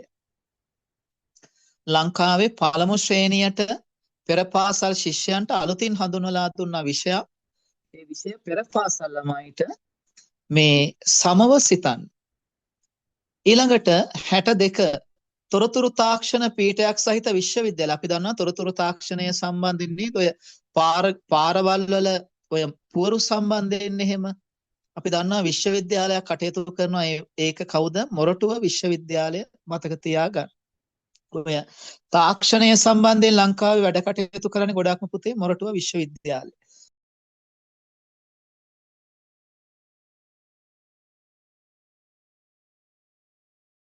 අර එන්න 63 වෙනි එකට ඊළඟට ලංකාවේ වැඩිම ළමයි ප්‍රමාණයක් සහභාගී වන විභාගය අපි දන්නවා සාමාන්‍ය පෙළ විභාගය. සාමාන්‍ය පෙළ විභාගය අපිට ඕනනම් කියන්නත් පුළුවන් කොච්චර ළමයි ප්‍රමාණයක් ගිය සැරේ විභාගය සඳහා සහභාගී වුණාද කියලා. වල මෙතන සංඛ්‍යා දත් වලින් අපිට ඒක පෙන්눔 කරන්නත් පුළුවන්. අවශ්‍ය නම් පුතේ කියනනම් ඒවනම් විභාගයට මම හිතනවා අහන එකක් නැති වේවි කියලා. මේ කාට හරි දැනගන්න ඕනේ නම් අපි කියන්නම් කොච්චර ළමයි ප්‍රමාණයක් සම්බන්ධ වුණාද කියලා. ඊළඟට මේ ලංකාවේ පාසල් විෂය නිර්දේශය තුළ සාමාන්‍ය පෙළ වැඩිම කාලච්ඡේද සංඛ්‍යාවක් වෙන වෙලා තියෙන විෂය. ඔන්න ඕක අහන්න පුළුවන්. අපි දන්නා පුතේ ලංකාවේ සාමාන්‍ය පෙළ පීරියඩ් වල වැඩිපුරම ළමයිට උගන්වන්න විෂයන් දෙකක් තියෙනවා. මේ විෂයන් දෙක තමයි එකක් මොකද්ද? ගණිතය. අනිත් එක තමයි පුතේ විද්‍යාව. ඔය දෙක තමයි ළමයිට සාමාන්‍ය පෙළ වැඩිපුරම පීරියඩ් ප්‍රමාණයක් උගන්වන විෂයන් දෙක. එකක් ගණිතය අනිත් එක විද්‍යාව. ඊළඟට පාසල් ගෙදර වැඩ පැවරීම අනිවාර්ය නැත්තේ කුමන ශ්‍රේණියේ දරුවන්ටද කියලා අහලා තියෙනවා. අපි දන්නා පුතේ පාසල් ගෙදර වැඩ අනිවාර්යයෙන්ම කිරීමට අවශ්‍යතාවයක් නැහැ 1 2 3 ශ්‍රේණිවල ළමයිට. 1 2 3 ශ්‍රේණිවල ළමයිට මේ පාසල් ගෙදර වැඩ අනිවාර්යයෙන්ම කරන්න අවශ්‍යතාවයක් නැහැ. ඊළඟට අපි කතා කරා ලංකාවේ පළමු ගුරු විද්‍යාලය සම්බන්ධව කතා කරා. පළමු කාන්තා ගුරු විද්‍යාලය සම්බන්ධනොත් අපි කතා කරා උඩ. දැන් අහලා තියෙනවා ගුරු විද්‍යාල පාලනය කරන බලධාරියා. අපි දන්නා පුතේ ගුරු විද්‍යාල අධ්‍යක්ෂක. ගුරු විද්‍යාල අධ්‍යක්ෂක තමයි පුතේ මේ ගුරු විද්‍යාල පාලනය කරන බලධාරියා විදියට කටයුතු කරන්නේ. හරිද? එන්න 66ට ඔයාලා බලන්න පුතේ අපි විද්‍යාපීඨ සම්බන්ධයෙන් වෙනම දවසක නැවත කතා කරනවා. මේ පළමුවෙන්ම ඇති කළ ජාතික අධ්‍යාපන විද්‍යාපීඨය මොකක් ගණන අහන්නේ පුතේ. මෙතන පළමුවෙන්ම ඇති කළ ජාතික අධ්‍යාපන විද්‍යාපීඨ ගණන 5යි. ඒක විද්‍යාපීඨ ඇති කරේ මේ රනිල් වික්‍රමසිංහ මැතිතුමා තමයි විද්‍යාපීඨ ඇති කරේ. ඉතින් ඒ සම්බන්ධයෙන් අපි වෙනම දවසක කතා කරමු. හරි. මූලික අධ්‍යාපන ආයතනය අපි දන්නවා පුතා කොහෙද පිහිටියේ කියලා. අපි දන්නවා ලංකාවේ පළමුවෙනි නැත්නම් මූලික අධ්‍යාපන ආයතනයේ පිහිටියේ හන්තාන. මතක තියාගන්න ලංකාවේ මූලිකම අධ්‍යාපන ආයතනය පිහිටියේ හන්තාන. මේ ඒත් එක්කම පුතේ මේ ඔයාලට මම වේගෙන් ක්ලාස් එක ඉවර කරන්න කලින් මේ අවසාන ටිකට උත්තර දෙන්න. මේ මෙතන අපි අර වර්ෂ ටික කතා කරමු වෙනම දවසක. අපි වර්ෂ ටික දෙන්නම්. මේ දින ටික පොඩ්ඩක් මෙන්න මේ ටික අපි ඉවර කරමු පුතේ ක්ලාස් එක ඉවර කරන්න කලින්. දැන් මේක ලොකු නිබන්ධනයක් නිසා මෙන්න මේ දින ටික පුතේ අපි ලියාගමුකෝ. අද මෙතනින් අපි ක්ලාස් එක ඉවර කරමු. හරි නේද? මෙතනින් ඉවර කරමු. ගොඩක් නෑ 7යි තියෙන. දින 7යි තියෙන. ඒක ලියලම ඉවර කරමු. මේ ඔයාලා මම හිතන්නේ ඔය සම්බන්ධයෙන් මේ අපි කතා කරා ළමයිට පුතේ මේ පේපරේ දීලා ඇති. ඕක දින ටික පුතේ ලියා ගන්න. හරි ලෙස්සේ මේ පාසල් සංගණනයක් පැවැත්වෙන දිනය ඔයාලා ලියා ගන්න. ජූනි 1. පාසල් සංගණනය පැවැත්වෙන දිනය ජූනි 1. හරිද? ඒ කියන්නේ 6 වෙනි මාසේ 1. ජාතික භාෂා දිනය අහලා තිනවා මාර්තු 2. ජාතික භාෂා දිනය අහලා තිනවා මාර්තු 2. ජාත්‍යන්තර සාක්ෂරතා දිනය. දැන් එදා අපි කතා කරා වැඩිපුරම සාක්ෂරතාවයක් තියෙන මාලදිවයිනේ දකුණු ආසියාවේ ලංකාව තමයි දෙවෙනි තැන ඉන්නේ. දකුණු නේද? මාලදිවයිනේ 98යි ලංකාවේ 93යි කියලා අපි කතා කරා. එතකොට මෙතන ජාත්‍යන්තර සාක්ෂරතා දිනය කියලා දීලා තිනවා සැප්තැම්බර් 8 තමයි පුතේ අහන්නේ. සැප්තැම්බර් 8. හරිද? සැප්තැම්බර් 8. එතකොට ලෝක ගුරු දිනය ඔක්තෝබර් 5. ඉස්කෝලවල ලෝක ඔක්තෝබර් 6 තමයි සමරන්නේ නේද පුතා? ඔක්තෝබර් 5 තමයි ලෝක ගුරු දිනය. එතකොට ලෝක ගුරු දිනය සමරන්නේ කවදද කියලා අහලා තියෙනවා. ඊළඟ ප්‍රශ්නේ විතර ඔක්තෝබර් 6. ඔක්තෝබර් 5 තමයි ලෝක ගුරු දිනය. ළමා දිනය දන්නා ඔක්තෝබර් 1 කියලා නේද පුතේ අපි. ලෝක ගුරු දිනය ඔක්තෝබර් 5. ඒතර ගුරු දිනය සමරන්නේ ඔක්තෝබර් 6. දහම් පාසල් දිනය කවදද කියලා අහලා තියෙනවා. අගෝස්තු 3. දහම් පාසල් දිනය අගෝස්තු 3. ලෝක ළමා දිනය හැමෝම දන්නවා ඔක්තෝබර් 1. හරි. මම හිතන්නේ පැහැදිලි ඇති. පුතේ මේ වර්ෂ ටික අපි දැන් මෙතන 72ක් තියෙනවා. අපි මේ වර්ෂ 72ම අද හරි හෙට උදේට හරි ඔයාලට ලබා දෙන්නම් PDF කරලා. ඒතර ලියන්න ඕනේ නැහැ. දැන් මෙතන වර්ෂ ටික පුතේ මට කියාගෙන යනවට වඩා අපි හිතනවා වර්ෂ ටික දෙන්නම් ඔයාලට මෙතන. එතකොට ඔතන වර්ෂ 100ක් විතර අපි දෙන්න. ඒතර ඒවත් පාඩම් කරගන්න වෙනවා. හරි පුතේ එහෙමනම් අද අපේ දැන් කතා කරේ ඔයාලත් එක්ක පළවෙනි ප්‍රශ්න පත්‍රය. ඒතර ඔයාලට අපි අර සූදානම් කරා කියපු පේපරයත් අපිට පුළුවන් වේවි නේද හයිෂ පෙන්නන්න. ඔව් සූදානම් කරලා තියෙනවා පුතේ අපි ඔයාලට මේ පොතක් අපි ඒකත් ඉස්සරහට පෙන්නන හෙට දවස් තුල අපි පෙන්නන්න. ඒක තවම පුතේ අපිට මේ හොයාගන්න බැරි ගැටලු තියෙන මෙයාට මේ කොහෙද සේව් කරේ කියලා. හරි. එහෙනම් පුතේ අදට අපි ඔයාලගේ දේශනය නතර කරනවා. ඒතර අපි හෙට 8:00ට නැවත ඔයාලත් එක්ක සම්බන්ධ වීමේ බලාපොරොත්තු වෙන. අපේ හාමුදුරුවෝ දෙනමත් වැඩ ඉන්නවා. අපේ හාමුදුරුවෝ ක්ලාස් එක කරගෙන ගියා අපි වේගෙන්. ගොඩාක් කරුණු දැන් සාමාන්‍ය දැනීම ප්‍රශ්න පත්‍ර 10ක් අපි හදලා තිනවා කතා කරන්න. මේ යන්නේ තාම පළවෙනි එක නිසා අපිට අර ගොඩක් ටිකක් වේගෙන් යන්න වෙනවා සාමාන්‍ය දැනීම තුලත්. පේපර්ස් 10 ඉවර කරගන්න අවශ්‍යතාවයක් තියෙන නිසා එහෙනම් පුතේ අදට අපි ක්ලාස් එක ඔයාලගෙන අතර කරනවා. අපි මේ වර්ෂ ටික ඔයාලට ටයිප් කරලා පුතා PDF කරලා එක ලබා දෙන්න. හරි. එහෙමනම් අදට ඔව් පුතේ අද හෙටම පොත දෙන්නම්. අපි print එකට දාන්න තියෙන පොත මේකේ අපි අර සිංහල හරිද කියලා බලන්න සිංහල ආචාර්යවරයෙක් ලබා දුන්න group ටික බලලා check කරලා දෙන්න කියලා අපි සතියක් වගේ ඇතුළත පොත print එකට දාලා හැමෝටම ගෙවල් වලට අපි ඒක courier කරන්න. ඒක අපි පුතේ අපිට පොඩි කාලයක් දෙන්න. අපි ඒක කොහොමත් 20 වෙන්න කලින් ගෙවල් වලට ලබා දෙන්න. හරි නේද පුතේ? හරි. එහෙමනම් අපි අදට ක්ලාස් එක නතර කරනවා. සියලුම දෙනාට පුතේ සුබ රාත්‍රියක්. අපේ හාමුදුරුවෝ වහන්සේලාට මොන හරි ගැටලුවක් තියෙනවා නම් අපිත් එක්ක කතා කරන්න පුළුවන්. එහෙම මම හිතනවා නැතුව ඇති කියලා. ඔව් අපේ දුව මැසේජ් එකක් දාලා තිබ්බ මම හිතන්නේ ඒකට උත්තරය අද දවසේ ඔයාලට ලැබෙන්න ඇති නේද? හරි. හරි. හරි. හරි පුතේ.